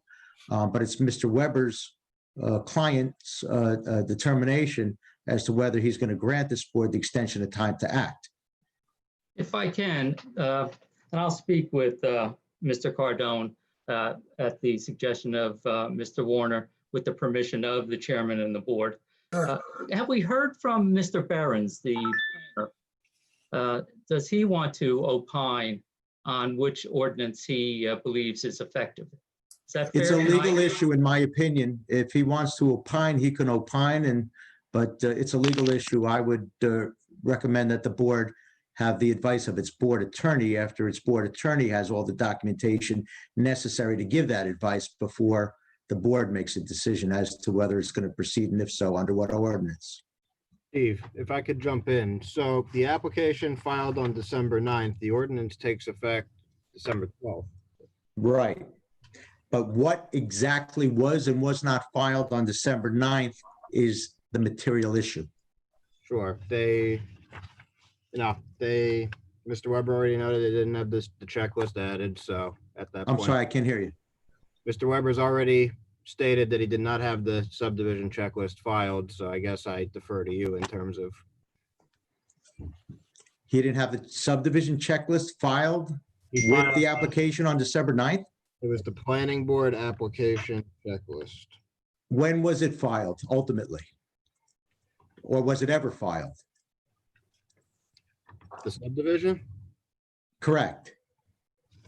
I don't have one on file. They mark it on the application as minor subdivision, but the physical checklist I don't have in the file, nor does Mr. Weber, as I understand it, in his electronic middle.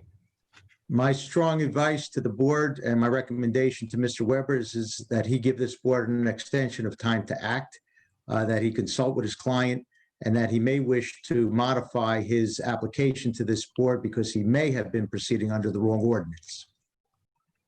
I will take that under advisement. If you can allow me a moment to speak with Mr. Cardone. Mr. Chairman? Yes. Okay, thank you. Okay, everybody go on mute. How much time, Mr. Chairman? How much time do you need, Mr. Weber? 5 minutes, 10 minutes? 5-10 minutes. Okay, that's fine. We'll adjourn for 10 minutes. Thank you. And everybody go on mute.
Okay, let's see how we're doing now. We're a little more than 5 minutes, a little more than 10 minutes, but let's see who's missing. Mr. Fiore. Mr. Simon's back. Ms. Boston Alvarez. Maybe, I'm here, Mr. Bill. Chairman, can we do a quick roll call, make sure we have everybody? Yeah, it'd be a For the good record? idea, Chris. Yep. Sure. Including Jennifer. Yeah, I will not leave her off this time. She's still there for the DRO. she's there. Very excited. Yeah. Chairman Anderson, Present. Vice Chairman Brinkerhoff, Present. Ms. Paulson Alvarez. Oh, come on, Jennifer. You're on mute, Jennifer. And Here. Okay. Yes. Mr. Drummond is excused for the night. Mr. Delory, Present. Councilmember Little, here, Ms. McNeil, present, Mr. Perella, Here. Mr. Zucker, Here. Mr. Fiore, Here. and Mr. Formicelli. uh-oh. Mr. Formicelli? I'm here. I'm sorry. Okay. All right, we got a quorum. Good. All right, so where are we? There's my, thank you, Mr. Chairman. Jim Weber speaking. I've had an opportunity to speak with Mr. Cardone. We extend the time within which the board may act on this matter, and we would request that the matter be carried to the next hearing in order to allow for information to be provided to Mr. Warner on the issue of the applicable ordinance determining the application before the board. All right, that sounds good to me, Mr. Warner. Yeah, Mr. Weber, if I may, Mr. Chair, Mr. Weber, do you intend to renotice or not? Well, we've been renoticing because each time that you send out your Zoom notice, it has a different Zoom key. And as a result, notices that don't change or catch up, wait, I'm being reversed by Samantha. No, I agree. So the key that's on each meeting really should be provided to each of the neighboring interested persons and published. So we've been following that as our criteria. Okay, so you're going to renotice. It's a carry without further, with further notice, is that correct? With further notice. Okay, to the August 20, I don't have it in front of me. 4th. Chris, 24th? Yes. 7:30 PM with the expectation it's still going to be virtual, but just to be determined. And if it's going to change, you'll provide for same in the notice or And I think- or the website. And We'll I do think so. that we'll be forwarding a legal argument to you for your consideration, and we'll certainly share that with Mr. Simon. And I expect that he'll also be willing to forward to you legal argument. And if I may, Mr. Chairman, beyond just any legal argument, I think what's important is the factual predicate for any argument. So if you will make clear what was submitted before December 12th and what wasn't submitted before December 12th, because that's what's going to determine what ordinance is operative. Will do. And so can I ask a question? So once all of that stuff is submitted, whether there was or wasn't a subdivision plan, are we then going to be asked at the August 24th meeting to vote on what ordinance is relevant? Or are we going to be instructed either by you, Steve, or by Bill? Or like, are we just going to show up on the 24th and be told, here's all of our facts, here's the two sides, vote on what you think is the ordinance?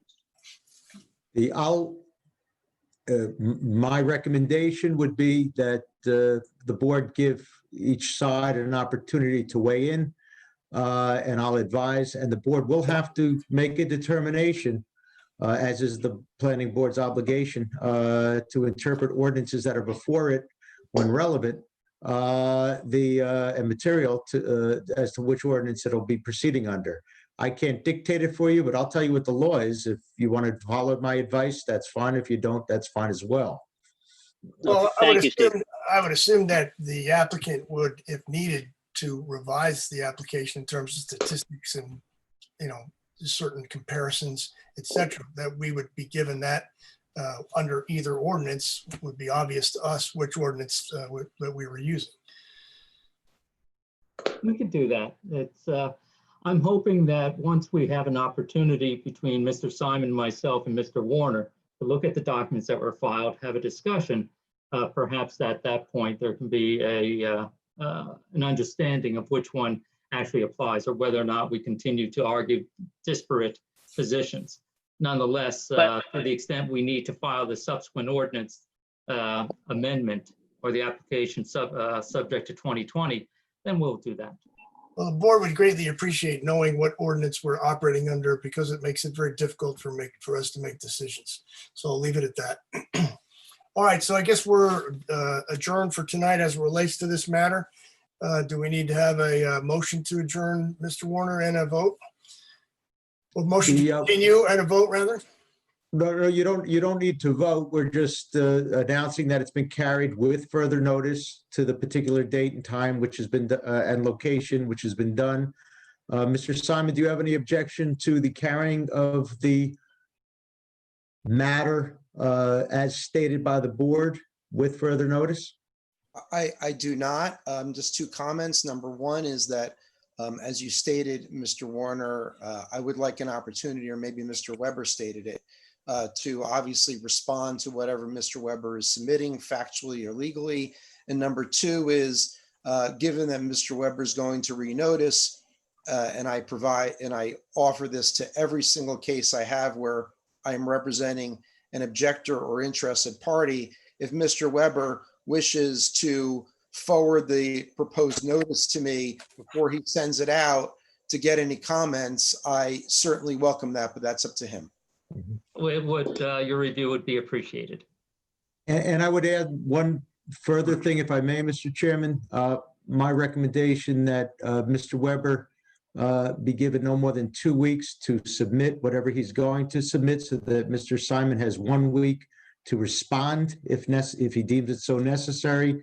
And I have 1 week to review all of the same, so that I can be ready to advise the board on the 24th if there is no agreement as to the ordinance that the applicant is proceeding under. Agreed. Mr. Simon? Good here. Agreed. Mr. Chairman, may we impose that briefing schedule? Yes, please. Okay, so imposed by the chair. I think that would take care of carrying this matter, and then we can proceed to our other business for which we have no recusals, as I understand it. Thank you, Mr. Chairman, members of the board. Thank you all. Have a good evening. Thank you. The extension of time to act will be put in writing, and it's through the end of next month, Mr. Weber? Yes. Thank you. So the Thank you, Mr. Weber. board members, please stay on, and Mr. Barron, stay on. Chris, Nicola, do we need, I don't know that we need to keep our stenographer, do we, at this point? No, Question on the DRO? Diane, you're all set. Thank you. Thank you so Diane, much. thank you very Everyone. much. Appreciate your time. Thank you, Diane. Thank you. I am going to move to the other room briefly with Krista because we're sharing the tablet, so we have to get our masks, etc. So hold on. Oh, poor Krista's still here, huh? Gee whiz. It's all a tough deal. Bear with me. All right.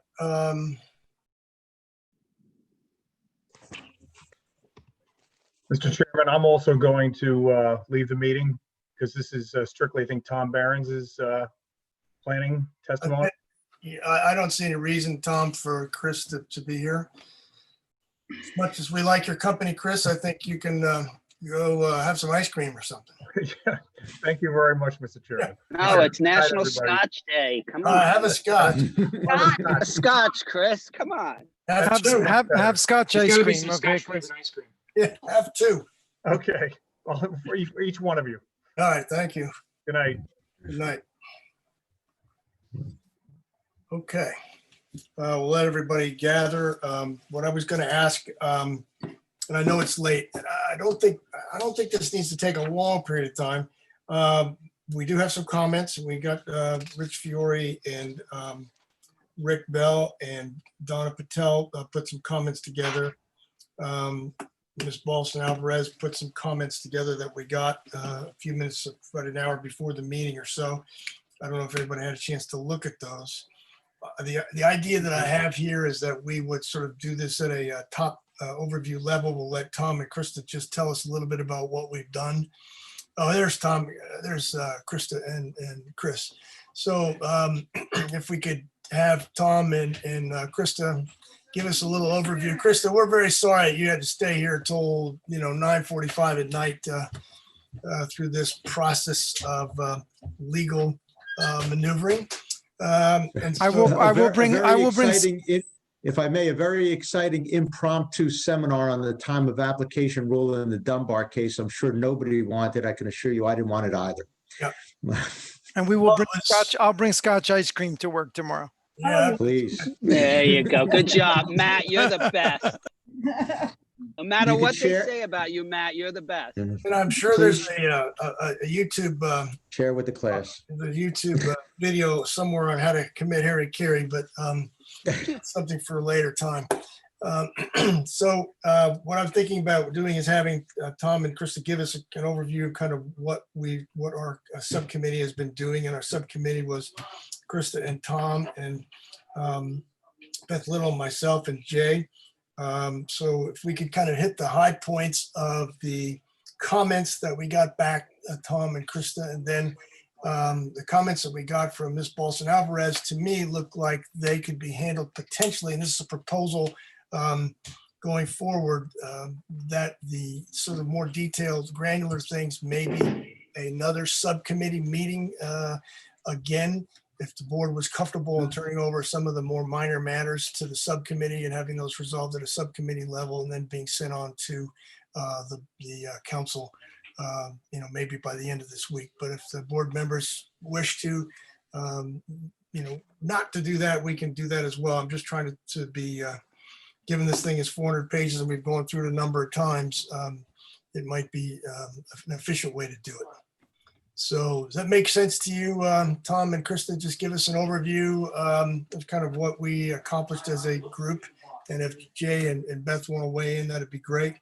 And we can look at some of the comments we got from Rick Bell and from Donna Patel. And then I think in reviewing, and if you don't want to do this, Jennifer, I can understand, but in reviewing your comments, to me, it looked like there's something that we could handle those with your help, perhaps at the subcommittee level rather than going through, because they're a little more granular and less policy oriented. Good comments, by the way, but probably may not require the whole board to go through. Does that make sense to everyone? Well, let's give it a try. Tom and Kristen, why don't you tell us what's been going on? Go ahead. Tom, you're on mute.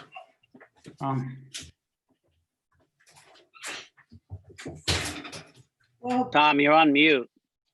All right, can you hear me There now? it is. Yeah, there he goes. All right, good. Okay, so I'm on a phone and on the computer at the same time. I'm in the Adirondacks, so dealing with some. Oh, we can hear you fine. Good, you're good. All right. Watch out for the Bear bear. with me.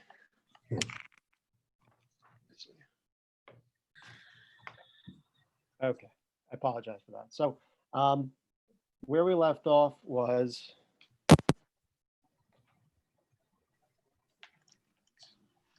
with me one second.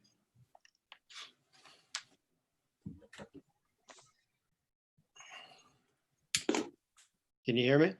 Yes. Okay, I apologize for that. So as we all know, we adopted the DRO in December. We had planned to have periodic reviews of the DRO, supposed to be quarterly, but with COVID, everything's been postponed a bit. We've been meeting virtually with the subcommittee on a regular basis to go over a number of issues. We've pretty much gone through the entire ordinance at this point. And so what the board has received is a red line version of the body of the document, as well as the various appendices. And I think, as Bill had mentioned, the ultimate goal is to get a final document ready for the council to be reviewed in September. So just to give a highlight of some of the adjustments that we have made.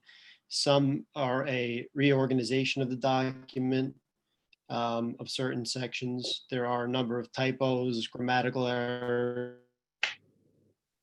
topics. We've provided some new definitions, some clarity for existing definitions. We've adjusted the grade plane terminology, for instance. Generally, the first few articles had few substantive changes. We did codify the requirement for a zoning board of adjustment annual report. We do have a policy question on page 142 of the document relative to the impervious coverage requirements for green roofs. We've amended the outdoor dining requirements. We've adjusted awnings and canopy requirements. Possibly one of the more significant issues that we dealt with was the single-family residential dwelling or driveway dimensions. We also received a number of comments from the engineering department in part 3, so there are a number of red lines there. So other than that, I don't know if Krista has anything to add at this point. No, I'm glad that we added some clarity in the definitions. I think the planning and zoning board sections that deal with the responsibilities and the roles really aren't any different. As we go through it and we get to some policy questions, that one about the green roof is sort of outstanding. If we give credit for lot coverage for an area of green roof, we did insert in a couple of places a requirement that when a grading plan is part of a site plan or a subdivision, and it's a requirement that there will be a requirement that it's recorded as a deed restriction. That wouldn't apply to a single family or 2-family grading permit, but it would apply whenever the zoning board would require it or the planning board would require it. And there's sort of overall language that says it should be recorded in a deed requirement. We know that there's a little glitch in the definition of inoperable vehicle, so that's going to be corrected. I have a policy question about, I lost my train of thought. It'll come back to me, sorry. But yeah, we have that the green roof. We came across a sort of a discrepancy between our definition of brewery and realizing that the state definition of brewery really doesn't have any kind of area limitation. And when we submit and when we put a brewery as a permitted use in the CRBD, by the state definition of brewery, it could be manufacturing, it could be heavy manufacturing, it could be heavy loading up of 18-wheelers. So we've been talking about maybe coming up with some sort of a maximum floor area for breweries as they're going to be permitted in the CRBD.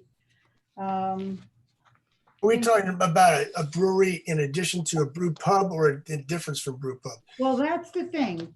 The state ABC definition of the type of operation that gets a special permit, that special liquor license when you have a tour of the place, that's what is a brewery.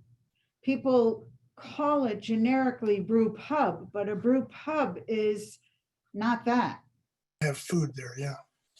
But isn't the definition, the breweries have to, the ones that are producing beer, I thought by New Jersey law, they have to give a tour. Now there's one over and Steve, you wrote the resolution for this, for the one in New Providence. Right. They don't actually have to tour people around. They can put a map on, they actually put a map on the bar and they tell you this is where we make it, blah, blah, blah. You've taken the tour.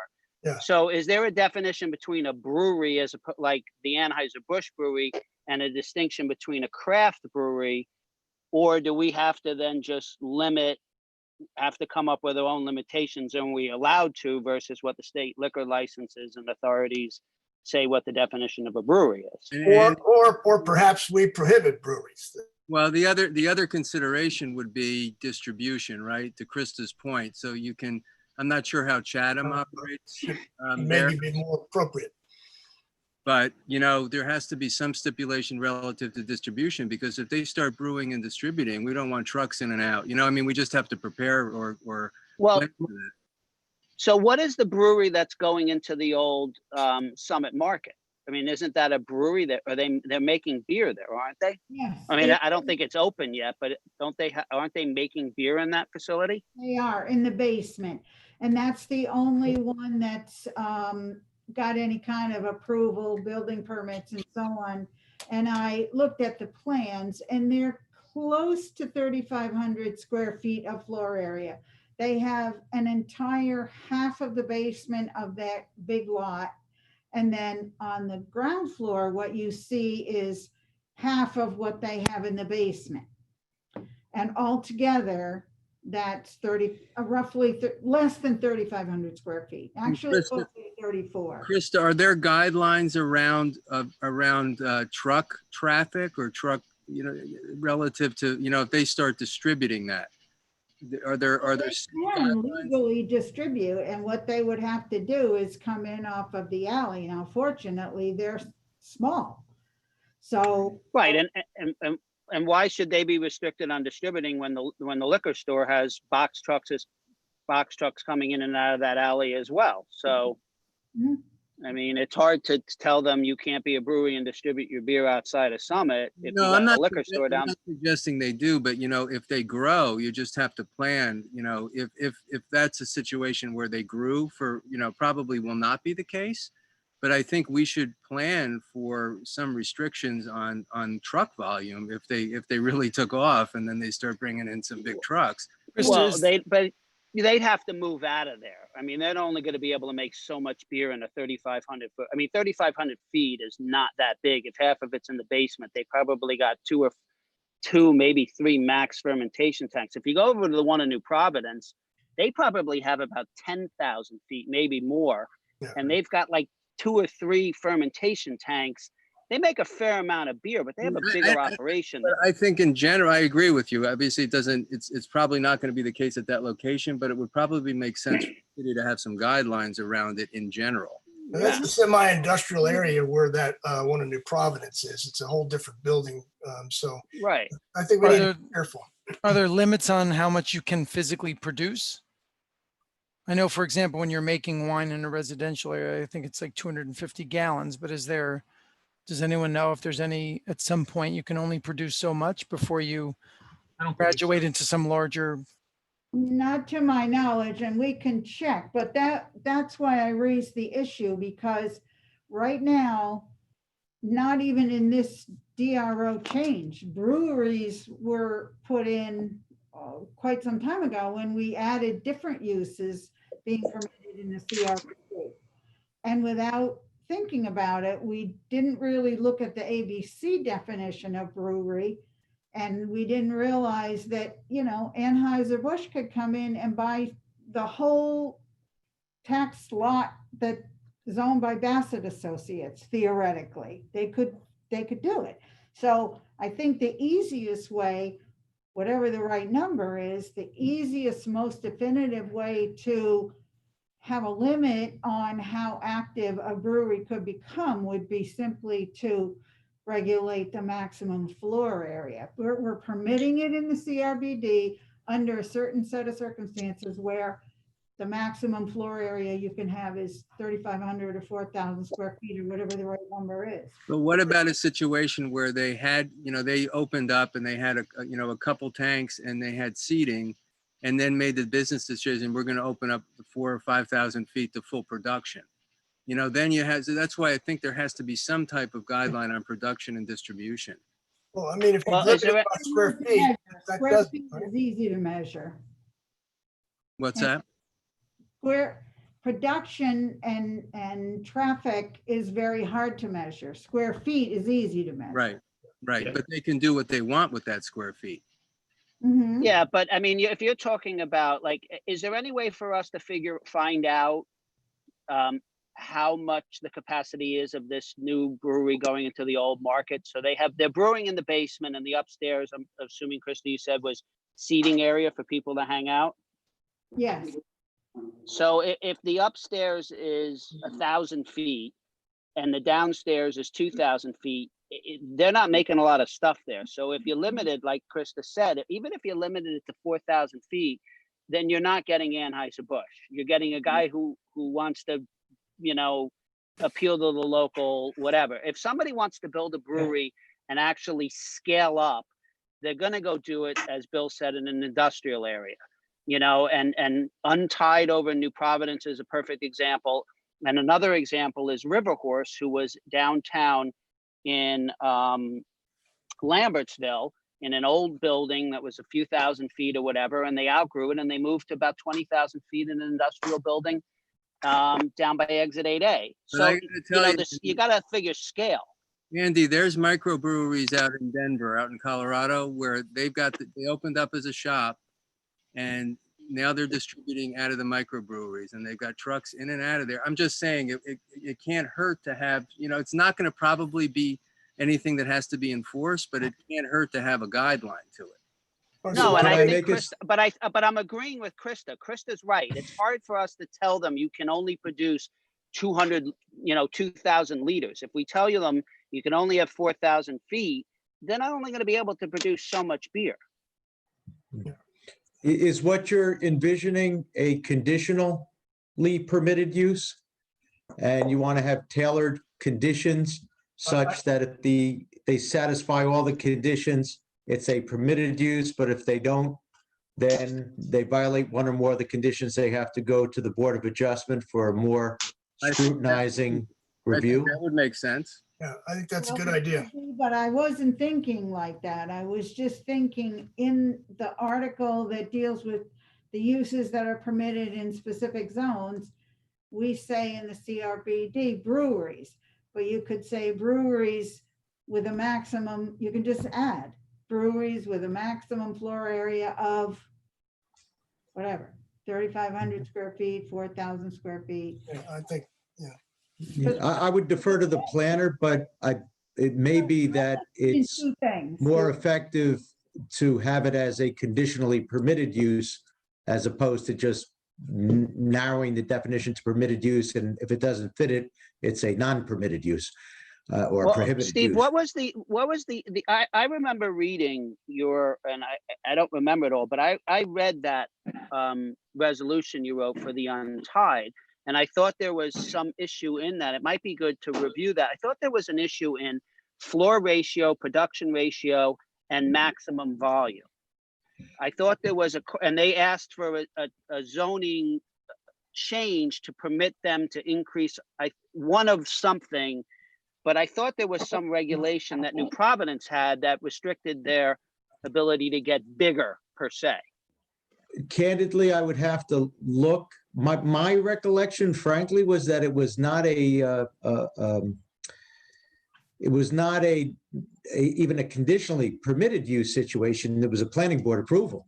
But there was, I think, there was a correlation as a practical matter between square footage and production capacity that came into play and was almost, for lack of a better term, self-regulating.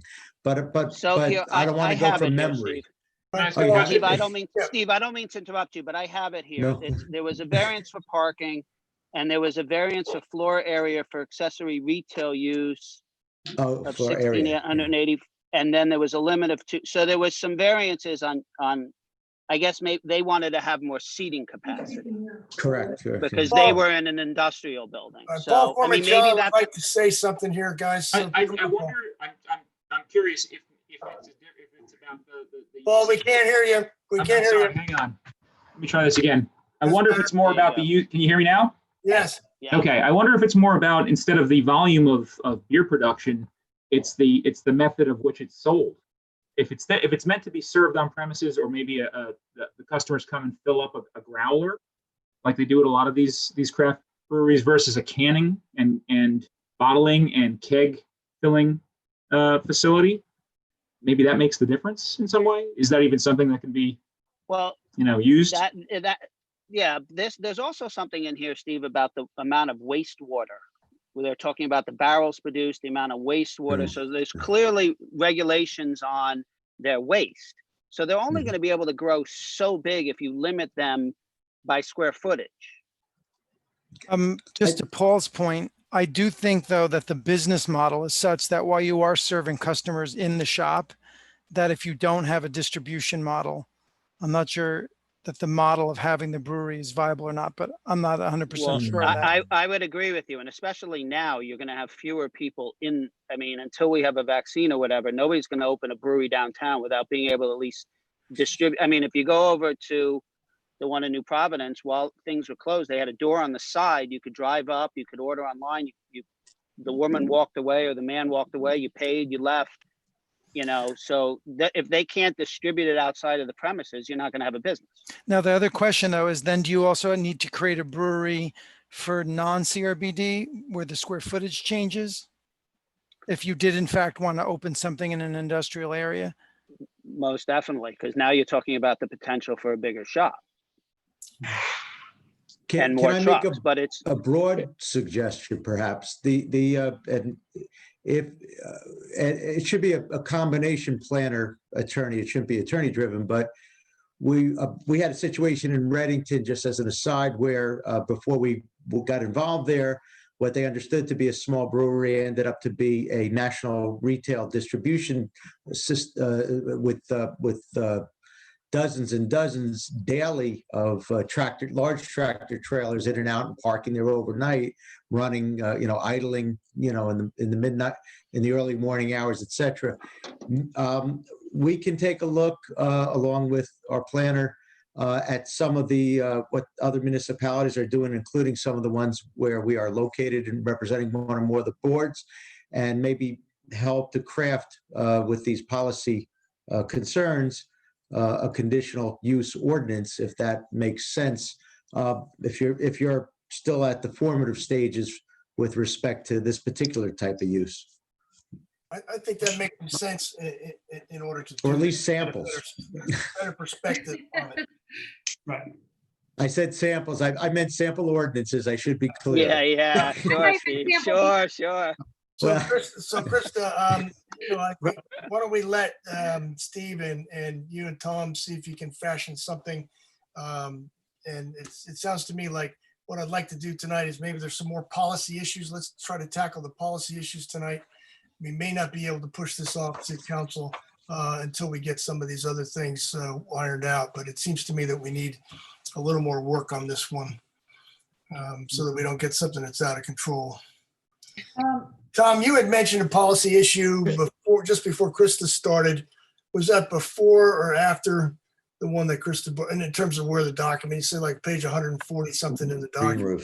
Policy issue. Correct. Page 142. Let's try to address the policy issues tonight with the full board present and the detail issues as a subcommittee. That question on 142 is the green roof. Yeah. Trying to promote the ideas of green roof, but this was taken, I guess, from another ordinance, don't know where. And it currently says that a green roof would be given a credit of 1 for 1 in square feet against the lot coverage. But I don't know how that's workable, because when you say lot coverage is building coverage plus whatever else is on the ground, like pavement and walkways and patios and what have you, how do you say, well, it's building coverage and that counts as building, the building area counts as building coverage. Lot coverage is building plus whatever. So you had a 10,000 square foot building footprint. How do you then say, okay, well, that 10,000 square feet is not going to count for lot coverage?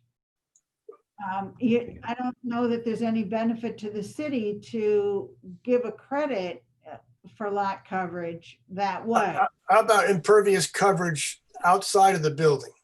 In other words, you could have more driveway, or you could have more sidewalk, or a deck, or a patio, or something essentially that offset it, not affecting the FAR or the area of the building.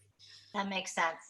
But what happens if someone changes, and I'm not versed in this, but what if they reverse the green roof and take that out at some point? Well, they're required to keep it for 10 years and it's going to be in a deed restriction, right? Yes. And it has to be maintained. That's a requirement. And they we're have to going to certify that it's maintained. monitor that. Krista, we're going to monitor that as a city? Well, a deed restriction is a deed restriction. Yeah, Self-monitoring. you know, they have to show us that it's a deed restriction. It's going to be part of a site plan application anyway. So they have to show us that they have recorded a deed restriction, and then any subsequent owner would be aware. Right, it would come up in a title search. Yeah. Right, it would come up in a title search if somebody went to buy the house and they saw that they took the green thing down within 6 years. Does the city want to encourage green roofs as a part of? Yes.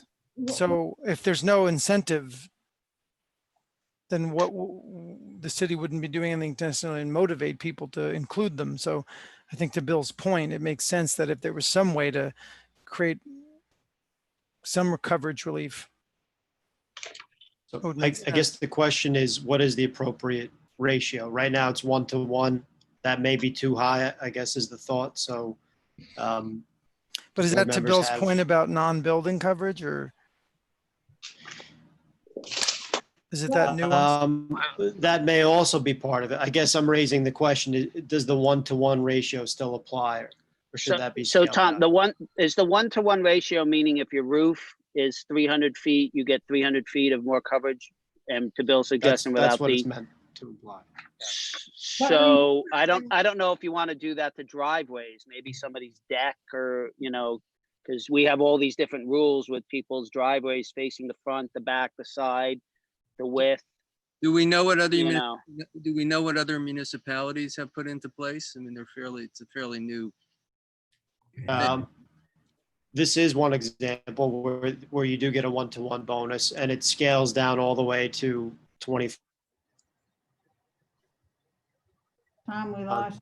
We lost you. And the design of that type fee. We lost the second half. We just heard you on the 1-to-1. What was the other? Can you hear me now? Yeah. So it runs the gamut from 1-to-1, 25%, 10%, or none. Do we know what surrounding towns are doing? I don't know. I mean, there aren't too many ordinances out there right now that have green roof provisions. It's, I mean, you're looking at places probably like Jersey City, Hoboken, you know, and other parts of the country. What if you made it 1 to 0.5? For every roof, every area on a roof of 1, you get a 0.5. I'm just throwing it out. 1-to-1 seems Not high. building, just impervious cover. But remember one thing, unless we change the schedule of space regulations, we already have in place, you have X amount of building coverage, say 20%. Lot coverage is 40%. So you're already taking into account that you're counting the building, and then you get additional coverage. And now if we say 1-to-1, now you're getting another 20%. So you're ending up with lot coverage of 60% instead of 40%. Well, I mean, that's the idea, is to incentivize them to do that. But the question would be, you know, what's the ratio? And I think 1-to-1 is probably too high. Right, because you don't gain anything. Yeah. That's the point. I don't know what the benefit to the city is. Well, one of the benefits to the environment is that it's a surface area that absorbs heat in essence. I guess the purpose of it is in a more urban environment, maybe it absorbs heat and water. But if you take that same square footage of the roof and say, now you can put it on the ground. Yeah, you've made the environment worse. Right. Right, 'cause it's only 10 years. Because if somebody goes and paves a driveway another 600 feet, you've no, created no, more water issues. And No, you haven't, because you've taken the roof that was totally impervious and it's now pervious. Right? yeah, but So at the least the roof before the water drained off, went into the gutters, Yeah. Now it Before, if doesn't you had drain off, 600, now it stays there. Yeah, and it's absorbs essentially like a into the garden. soil. right, but now you have 600 feet more of driveway, which just drains off where before you at least had grass or trees. Right. So 1-to-1 is a pretty high ratio. Yeah, And some people some people have some very big roofs in town. Yeah. I mean, you know, we're not talking about small houses in a lot of places. So The you've got point some is that very it big doesn't- roofs. It's not totally additive. There's the statement was you have a 10,000 square foot roof and 10,000 square feet of absorption, or 10,000 square feet of hard space. And now you're going to have, another 10,000 square feet. That's not the case because the 10,000 square feet of roof that was not absorbent is now absorbent. So then you are back to a lower number and you're trying to incentivize them to do something. Does Tom or Krista have a suggestion? Because obviously 1-to-1 doesn't really move the ball forward. Well, I think the other factor is that it's rather unlikely that someone would do this on the residential home. It's far more likely to be a commercial type Right. of. Agreed. And So in that scenario, picturing that, what do you think would be a good incentive, if anything, to do this? And does it have to be in the DRO? Meaning, does it have to be a 1-for-1? Could council, or there could be some other incentive? No. Well, there could be another count. My I'll agree, legal 1-to-1's advice. not good. Yeah. My legal advice would be to put it in the ordinance so that it's uniformly applied if you're going to have an incentive. But it's a policy decision, whether it's 25%, 50%, what have you. Well, but to Matt's point, I mean, if somebody's in the DRO and you tell them to make a green roof, what are you going to give them? They can't, if they own a building in downtown, what do they get? They can't add any more parking. They can't anymore. So, They get free parking. That's okay. well, but I'm just saying, what are they going to increase? Like they can't put a deck.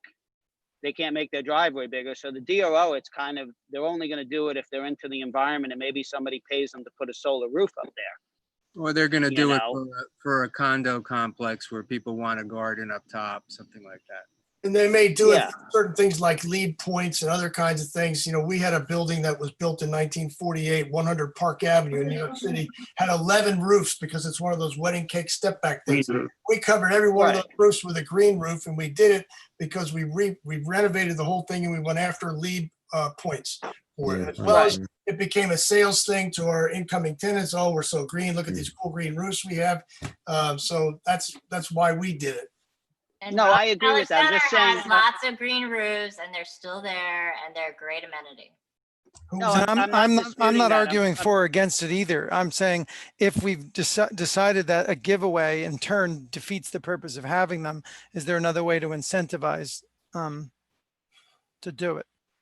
Well, my point was that I don't think we have to worry as much in the DRO about expansion of coverage on the ground. I think that we have to worry about the ratio more in a residential house or in an industrial area where a building says, hey, I need 30 more trailer parkings and I have a 25,000 or 50,000 foot roof. And now all of a sudden they're going to make the 50,000 foot roof green and they're going to then go and pave and put 50,000 more feet of driveway because they need trailers. So make it 1 to 0.25. Okay. Because the other issue that's come up is that if you have a house go up and it's going to be significantly larger than it could under the current rules, you're going to have it's going to be, it's just a way to make a larger house in essence, right? No, this is not floor area ratio. This has nothing to do with floor area. It has to do with lot coverage outside of the building. So if you have an FAR that's 25%, that's what you get, green roof, pink roof, or otherwise. If you have a green roof, in this case 1 to 0.25, you can get a little more driveway, a little more deck, a little more walkway, something to that nature. In addition to the fact that your home will be cooler and will cost you less to heat and cool it. That sounds good. Yeah, I think the 1 to 2.5. I like the 1 to 2.5. Yes, that's a lot better. All right, it'll be fun. It'll be fun to see what happens. Okay. I don't, I don't think we're gonna see it in residential structures, besides of which we have roof pitch regulations now, and you don't have green roofs. No. The flat roof. Right. Yeah. If we have any sod houses being built in Summit, we might, but probably not. Okay, so next, we're gonna do some work on the brewery thing. Steve and Tom and Krista will work on that and get back to the board. What other policy issues do you think we're facing, Tom or Krista? Still Tom and Krista. Well, I want to throw one out there that I didn't even mention to Tom until you read these things and you get so in the weeds, and then you take a week off and you read it again and you go, but what if somebody wants to build a ranch house? We have said here in this document that new construction has to have roof pitch of 6 on 12. What if somebody wants to do a ranch house with a green roof? Well, I guess they would have to come to the board, either the planning board or the zoning board. That's the policy. Everybody going in knows that, we had an application at the zoning board a couple of years ago for a ranch house that was specifically oriented to take into consideration solar load, that they would get more. They faced it where they would get the sun at the right time of day and not at the wrong time of day, and had some big overhangs. And I think they might have needed building coverage or something because it was a ranch house. And I guess anybody who wants to build a ranch house has to get a variance for a one-story house. Wow. Or with a flat roof, Yeah. not necessarily. Well, that's true. I mean, you Well- could build a ranch house with a steep roof and have like nothing but attic, I suppose. Well, I guess how big a problem is that? You've seen one case in a recent year or two. How often might that occur, and how big a problem might it be? Yeah, probably not. I've coincidentally enough had a call just last week of somebody looking at a vacant lot saying, well, we want to build a ranch house. It just is what it is, as long as we know that people and somebody's going to get snagged in that. I mean, the land is so expensive here that most likely people will build 2 stories because A, they like it, it fits in the city of Summit look, but also they get more house given the footprint that they can have on whatever size lot they're able to buy. It's true, not too many people are looking for ranches, but just think Mansard roofs will come back in style. somebody's gonna have to get a variance just because they want to build a ranch house. Is the board comfortable with that? Yes. Okay, all right, let's go to the next policy issue. I have a question about signage. We have put in a provision that you could have window signs above the first floor in the CRBD, as long as they're on the glass and they have that look of being etched, and they have to be on the bottom third, I think, of the glazed area. But real estate offices in particular tend to want to have a screen in the window and to have a slowly revolving changeable picture of something that's available for sale. We do say in the ordinance that product in the window is not considered a sign. You can have a mannequin with clothes on or displays of liquor or whatever. For realtors, that's their product. But the only way, and I think a fairly fair way to deal with that, is to say, specify what, how much area of the window you could have, if you could have one screen in each window of a maximum size, and then dictate how rapidly it could turn over, like one every 30 seconds or one every minute or something. You certainly don't want something flashing. You don't want it to be a distraction to anybody driving, but it wouldn't be big enough probably to be a distraction to a driver. So it's somebody walking by. So Krista, we were talking about this as a ground floor last when we spoke about it in the subcommittee, not on the second or third floor, right? No, I prefaced it by saying we put in the ordinance now signs above the first floor in the CRBD, like just the name or the printing, right, Tom? Yep. On the bottom third of the window would have the appearance of being not hanging in the window, but being written on the window. And then that I meant to segue into the first floor real estate offices is what pretty much is what they tend to want to do, is to hang something in the window, have a hanging screen that is a changeable copy, if you will, but it's a picture of what's available for sale. And as I recall, our subcommittees felt comfortable with that issue as long as, just as you were saying, Krista, that it was of a certain size, 10 by 20, 15, 18 by 20 or whatever it was, and had a certain amount of turnover, one per window, not bigger than X. You know, I thought Jay. That's exactly my recollection too. I think we covered that one already. Yeah. Yeah, we just didn't come up with any specifics, and since it was the subcommittee, I thought, well, I'd just throw it out there. Anyone have any other comments other than that? And maybe Tom and Krista can come up with and I think you're on the right track, Krista. I think everybody's with you on this. Great.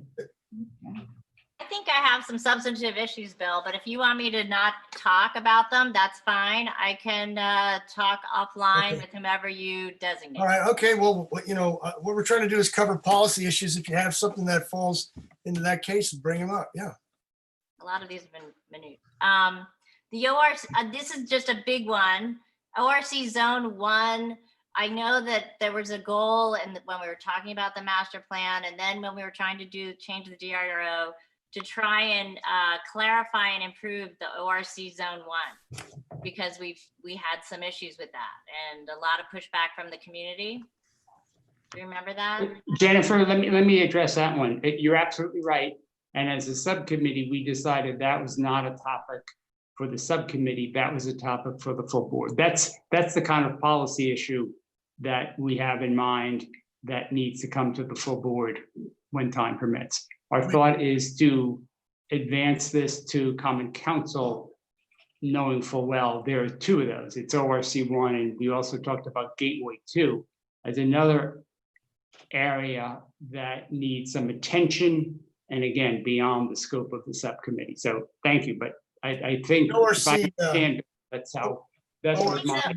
The ORC 1's a lot easier than the yes. Gateway 2 is big. Yeah. Yes, but even ORC 1, I think we got advice from Steve. In fact, when we didn't, am I correct, Bill? You spoke to Steve directly about that one, and the feeling we had as a subcommittee was, this needs to go to the full board, and that the second ORC 1 and Gateway 2 were the two issues that we fully, well, not expect, we will. That they need to come to the full board. In ORC 1, we talked about in the subcommittee trying to do something with it. Jennifer and Steve basically said that was really too big a change to make to it without bringing it up to the full board and having the boards, discuss it, which we could do now. Okay. I have one small suggestion that might help in the interim. Okay, so what page are you on? Let's go to the page. It's page 221. Okay. Yep, let's go there. So everybody can see where it is.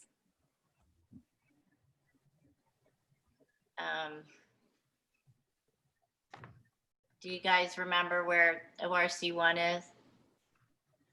Are you going to share the screen or should we? Page 221. 221. The actual page number on the document. Yep, there it is. Yeah, that's the famous one we've been going back and forth on for years. One thing that we thought could be an interim fix, which is similar to what Krista was saying about the breweries making 3,500 square feet maximum, we could do that in the interim fairly easily on the ORC as a change. And then if you want to rethink it and get more in the weeds and rewrite it another time, that's fine. But one of the biggest problems we had was that somehow the original intent of the ORC was getting misconstrued and you remember everything. And we ended up with 7,800 square feet plus the garage next to homes that were 3,000 square feet. So if we just limited it to 3,500 square feet max or 4,000 square foot max, which would be a little big for the neighborhood, or if, you know, we wanted to go crazy and just put it back to an R10 zone, you know, I think one of those would fix the immediate problem. So I guess the question is, do we need to go out for a set of public hearings and other sorts of things, given the fact that it's, you know, 35, again, either proposal, we're cutting the square footage in half or you know, or making that sort of change. Is that something that has to go back to the public or something we can do as a board? That's really a Steve Warner question.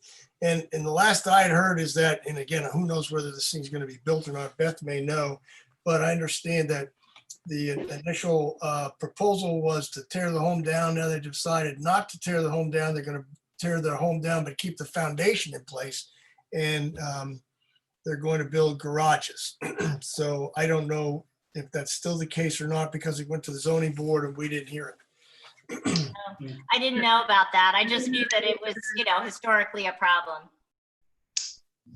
Krista may know, or Chris or somebody may know where that thing is these days. I think you're referring to 603 Springfield, and he went back to the board to be able to get a variance to demolish the entire structure, including the foundation, and he was He withdrew that application because he realized it was not going well. And so now what the developer says he's going to do is just support the foundation and keep the structure and renovate it on the inside according to the approved plan. I guess the question for Steve is, I don't know that we can make that change given the status of the application and so on and so forth. Right. I don't think any change to the ordinance now will negate his approval. No, this is going forward, you know, and this is something that's been on our radar for years, but that it doesn't affect that project as far as I know. It's just to try and mitigate some issues with that zone that were not intended, because I recall we went back to those who wrote it and they didn't intend for what happened with it. So therefore we should try and fix it. Yeah, I think the number is too big. I think everyone would agree with that number is too big. Whatever you decide to do from a policy perspective, you're making a recommendation only to the governing body. They'll be introducing an ordinance and it'll be subject after your master plan consistency review thereafter to a second reading and a full public hearing. So it'll be aired out and the governing body would not adopt it unless and until they were comfortable with the result. They may decide to amend it thereafter and it comes back around again to you, so to speak. So this is the beginning, the predicate step in the process, and you're correct, Board Member Balson Alvarez. It's would only have a prospective application. We got a little bit more than we wanted, or certainly anticipated on the time of application rule tonight.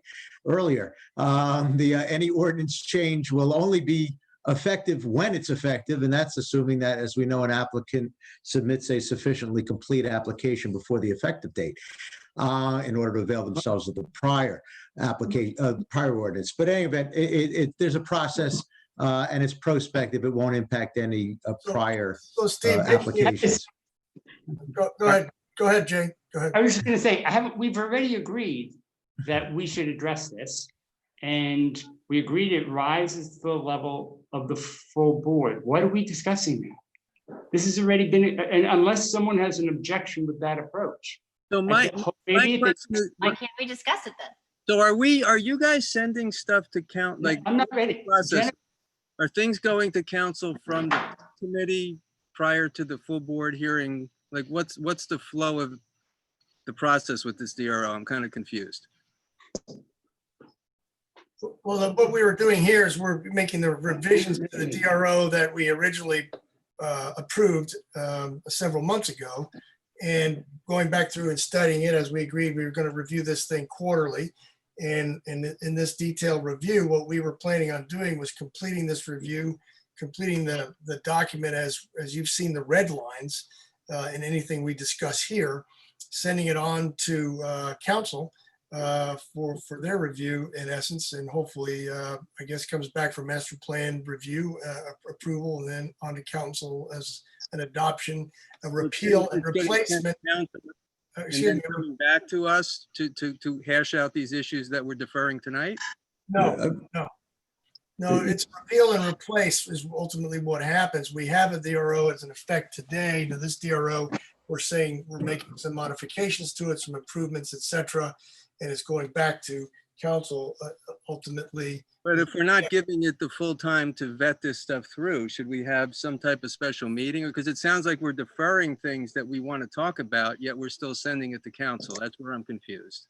Well, there are some other issues. Jay seems a little upset at me. I apologize for my No, I'm not upset at you at all. What we tried to accomplish was to do, and this is over the course of, I don't know how many meetings over how many months. If you've looked at it, it's an extensive red line, and there are numerous changes. And we asked everyone to, if they had questions or comments, which we invited and encouraged, to submit them, and we can try and cover them tonight. Items that we can't, for example, in my opinion, the significance of ORC, that's going to take some thought, and so is Gateway 2.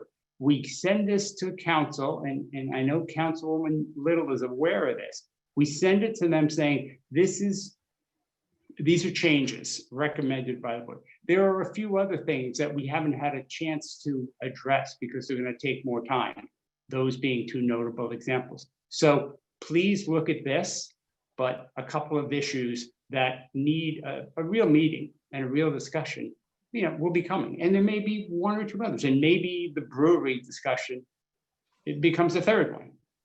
But it was an attempt to move this along, subject to a fuller discussion on any topic that anyone wants to discuss. Well, I guess the question would be, so Jay, I'm sorry to interrupt. So Jay, I think what Rich is trying to say is, and I get your point. I mean, the gateway and all that, that's not something that we can talk about now at 10:30. We talked about that in length during the whole DRO when we came up with it. I think what Rich, and you can correct me if I'm wrong, I don't mean to be talking to you, but what you just said, Jay, was you've asked us to make comments on these red line revisions. Mm-hmm. We got the red line revisions some of them on the 17th, and some of them today at 9:18. So I think Rich's point is are we only addressing the red line revisions that we got, and that's what we should stick to, because that's what you're saying we should propose to the council.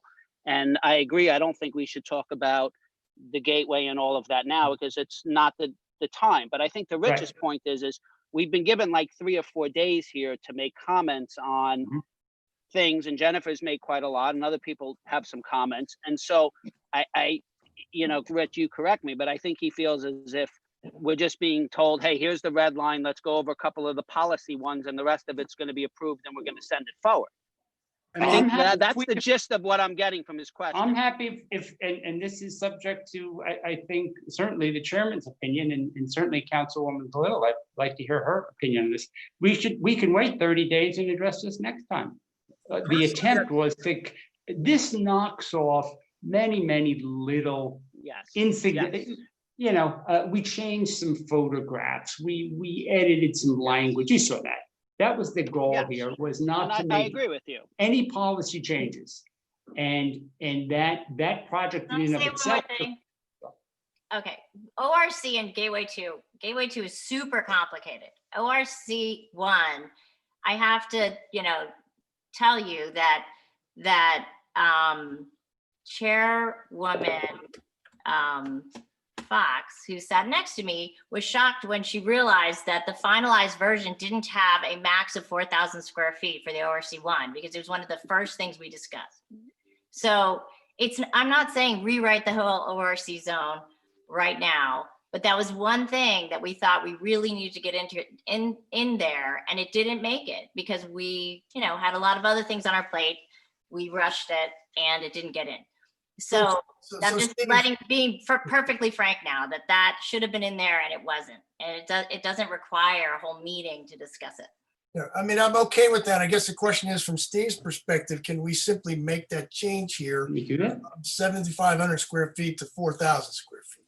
But the 7,500 was a misconstrued yes, we passed it and it's okay. And I'm okay with that project. And I hope they have success, but that wasn't the intent of the RC1. And that happened because of very clever developers who got it done, and that's okay. It got done, but now it should get fixed. And we heard very clearly from the neighborhood and from, those who were involved that it needed to get changed. I think that's correct. The question I have for Steve is, can we simply make that change here, or do we have to do something relative to public other than sending this whole document forward? We're making a lot of changes. Some of them are significant. We changed the height or the width of the bulk of something that was not terribly consequential. And I think Jennifer's correct on this. Somewhere between 3,500 to 4,000 square feet is pretty much what the intent was. Can we just simply make that change, cross out 7,500 on page 224 and write in 3,500? The answer is yes. Why? Because all you're doing, and I don't mean to make it less important than it is, it's very important, but as the planning board, you're making recommendations to the governing body. It has no binding effect. Right. The governing body will take that recommendation, maybe yes, maybe no, but if yes, introduce an ordinance on first reading, and then you'll have an opportunity to review it for master plan consistency. Presumably it would be consistent with the master plan pursuant to the advice of the planner, or else you would have introduced it in the first place, or recommended it in the first place. And then there'll be a full public hearing at the governing body level.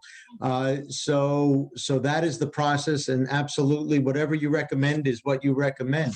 If I may, one thing I'm hearing and gleaning from this is there's a question as to what do we do and when, and that is that you have a bunch of changes already agreed upon as a board, apparently, or about to be, and a few that you feel require more discussion.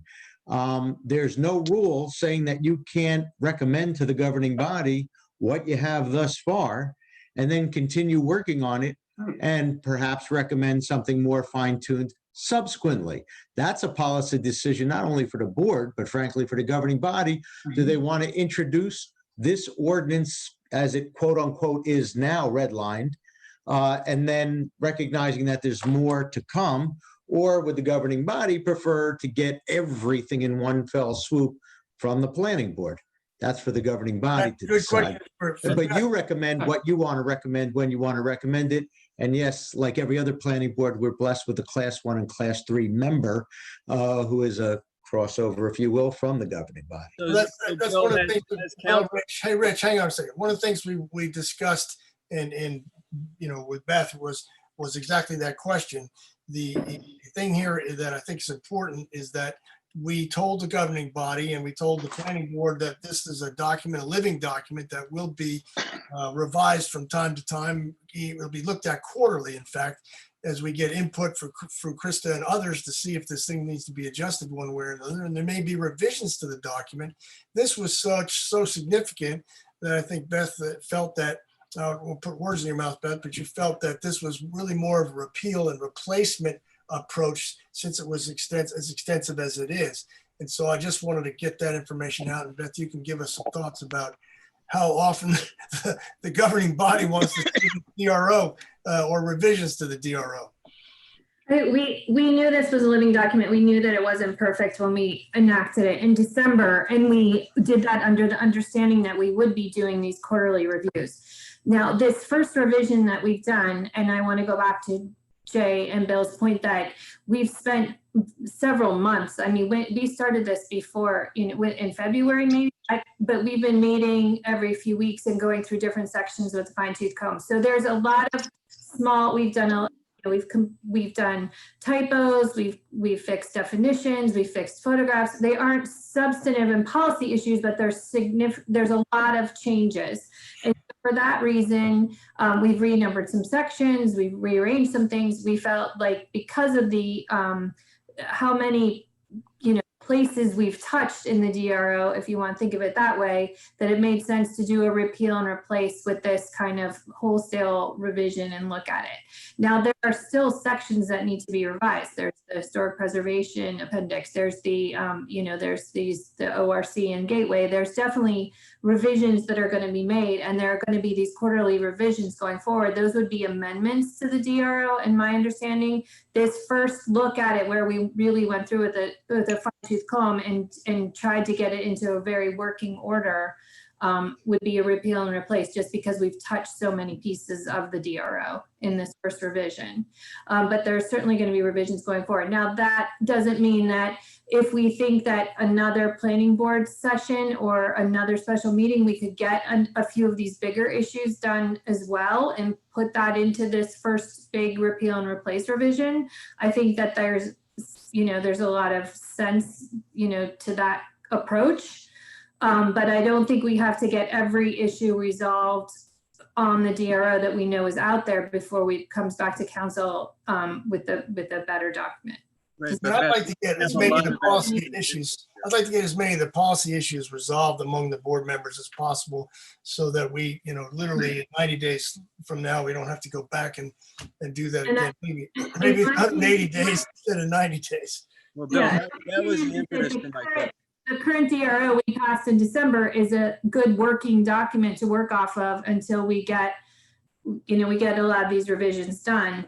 So I don't think from a council point of view, there's no, there's no urgency to the getting it in September or October or whenever we get it to look at this first big revision. And if I'm happy to answer questions if anybody has any questions about that or wants to ask me, anything about that. Does that make sense? Yeah, that helps a lot, because then we're not rushing here. The revisions, a lot of them are typos and there are some major things, but I think, I think there are some concerns. Jennifer's completely right about this 603 Springfield Avenue. It is a big issue, and it's probably something that, to Steve's point, if we have, and not to belittle, if we have the right to make that recommendation and we can all agree on it in a short conversation, it's probably something we should send forward, because it is a big policy issue. And so, clearly certain things are not going to happen given the environment, and you're not going to necessarily at the council vote on this immediately in September or whatnot. But so I just have a question about policy things, and it's something that Krista brought up before, is about the driveways. And I'm still very confused about our role, the zoning role, about the ends of the driveways, and all of that. And I keep going back to this house on Pine Grove. So if you're going down Springfield from, Division, and you make a left onto Pine Grove, it's about 3 houses in, and they built this driveway and they put a wall up, but the regulations are that the driveway can only be X so many feet. So they have Belgian block on the driveway, they have gravel and a wall. And I thought that was something, and that to me seems to be a policy issue in town, about the length of the driveways, what they look like, the width of the driveways of the street. So I'm just, is that something is that something we as a planning board address? Is that a zoning thing? But that's a big issue that people have. I had it at my old house. So we have this, this house with a nice, beautiful, brick wall, whatever it is, wall, and gravel, and a Belgian block carved out driveway, and nothing there. Well, I'll tell you what makes sense to me, given that the clock just ran out. I heard the bell, the clock ran out. Why don't we do this? Why don't we, Krista and Tom and myself, maybe, and Jay or others, let's put together a list of policy issues that we have outstanding, And let's see if we can have another high level, meaning planning board member level working session, and we'll delay this thing to October. Beth, push it back a month and, get as many of these policy issues that the board members can agree on done. I think that's the way to do it. And then we can go through all the comments and Jennifer's included. Thanks, Bill. We got, Jennifer, we didn't get your comments till 6 o'clock tonight. So Wait. No, I know. I anyway. screwed up. But Agree that we know. But we need to get everybody on the same page. And I think I'd like to have everybody on the board happy with what we're doing and feel confident going forward to council. Does everybody know, though, that we can't do wireless in a month? What the whole wireless part of the ordinance, whether it's a conditional use, whether some faction, some pieces of wireless need to be a conditional use and some don't. That is a study in and of itself. We can't do historic preservation either, Krista. Right. So there'll be a few things like that that are missing still. I agree. And I want to make the point, we've got this document that we've touched lots of pieces, we've fixed lots of things, we've gotten it in really good shape, and we have a couple of these policy issues that seem like they can be resolved fairly quickly. I think any policy issues that we think we can resolve fairly quickly within, say, one meeting maybe of sitting down and looking at them should be included with this repeat and replace. Anything beyond that should be pushed off and be in the next round of revisions. Does that make sense? Gateway 2 is one of those things that we and cellular is one of them, and historic preservation is one of them. So, those are some big issues that we know are still out there. But anything that we can kind of resolve and it's not going to happen at 11 o'clock at night after, now, but anything that we think we can kind of look at, get our hands around, and maybe one more session of the planning board discussing it and coming to agreement, we should include, and then send it to the council for the repeal and replace, and then we'll keep working on these bigger issues. Okay, so that what we'll need a special meeting, and it has to be advertised to the public since, so we'll have to find Chris or somebody can find a hole in the calendar somewhere. I don't know that we need Mr. Warner to join us for that, although I know he would really like to. But I think as a board, it would be helpful if we, put together a list of all the issues that we know that are outstanding, large, small, and otherwise. Spend a couple hours together as a board, hammer it out, and then it's just as Beth said, we're sitting on a document that with 1 or 2 or 3 big issues we know we're very confident in. And with Councilwoman Little's point is that the policies are maybe divided into 2 piles. Some of the real large ones that are going to probably be a second revision, and some of the small ones that at that special meeting we could definitely conquer and then wipe it out in that one meeting. Yeah, exactly. Yeah, I mean, a lot of this document revisions were, we could pass most of them and say, send them to the council now, but there are a few that I think people, when we talked about the DRO, had concerns about and they've clearly come up in the subcommittee, and I think we should present them because they're not insignificant issues that face our town. It's not like somebody wants to put up a flag or somebody wants to cut a tree limb down. They're actually things that impact people building and doing stuff in our town. They're not insignificant, and they should be addressed, especially now because we're talking about them. Yeah. Well, the review that Krista did, and thank you, Krista, for all the time you spent. She sees things that some of us don't see because of her years of experience. And as a result of that, the brewery is one example. Oh, sure, brewery's fine, great.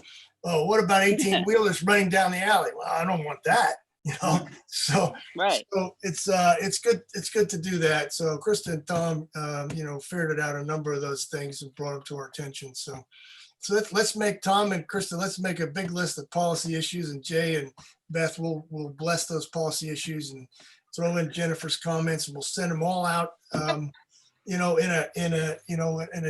a week or less, so that we have them, and then we'll get something on the calendar in 2 or 3 weeks, however much the notice period we have to have, Chris. Nicola for that, and then we'll do And it. can we just address this whole driveway thing? Is it a zoning issue or is it a planning board issue? Is it, I mean, it seems to be absurd that we have these 10 feet at the street, not at the, who's in charge of that? Kristen. And why does somebody have, right? And so is it a zoning issue only? Well, we've talked about it a number of times, and I know Krista has some points of view, and I thought we had focused that in this current DRO, and I may be misspeaking, Krista. Well, these people just built their driveway a couple of months ago, and it's absurd looking. It's So terrible looking. You're saying it's close to Springfield, if you. No, it's close to Ashland. So it's I know what so you- I yeah. if you're coming from Division, you're going to Ashland, you pass Mountain, you make the left onto Pine Grove. It's 3 or 4 houses in. It looks worse than anything we could have come up with as a regulation. I mean, What was just drive by it one day and see what it looks like. It's a exactly beautiful, what it looks like. yeah. It's a wall, it's gravel, and it's Belgian block. It's terrible. It's not something we want to have in our town at all. It's terrible. Well, Andy, tell us how you feel about it, will you? It's National Scotch Day. It's horrible. I The can other guy see said that you it's already just- had a few of those. Damn it, give some to me. No, I had none. All right, It's so Union County Day or whatever the guy said. okay, we got a plan. So we'll execute on the plan, and we'll see you all in 10, 15 days. Yeah, Tom will be in next Tuesday, or tomorrow, but next Tuesday. So if there's anything that anybody wants to comment on in terms of these sort of issues that we're gonna get back into that are not simple, but not really, really complicated, maybe you could just make sure that we have those by, Yeah, by good idea. Tuesday, Send your next comments. Monday, so that we Send your- can. Yeah. Send your Sounds comments good, to Krista, Tom. thanks. And John, you were waving your hand a little bit. Were you swatting flies out of the air? Or were you trying to get our attention? No, okay. All right. Just wanted to be sure. Yeah. All right. Okay. I think we have a plan. Thanks, everybody. Steve, it takes a lot of patience to do what you do. I know there are a number of us getting ready to pull the plug on this conversation between the two attorneys. But we got to do it the right way. You were great, Steve. You were absolutely great today. You handled that. That's why we hired you. Well, Thanks, thank you. Steve. Well done. Yes. Thank you. Thank My you. privilege. All right. Well, good night, everybody. Thank you. And we'll see you in a couple weeks. Do we need a motion to adjourn? Oh, yeah, Motion we to probably adjourn, do, please. Yeah. Second. So moved. I've never seen one not pass, but go ahead. There you go. All in favor, say aye. Hi. Night, guys. Night.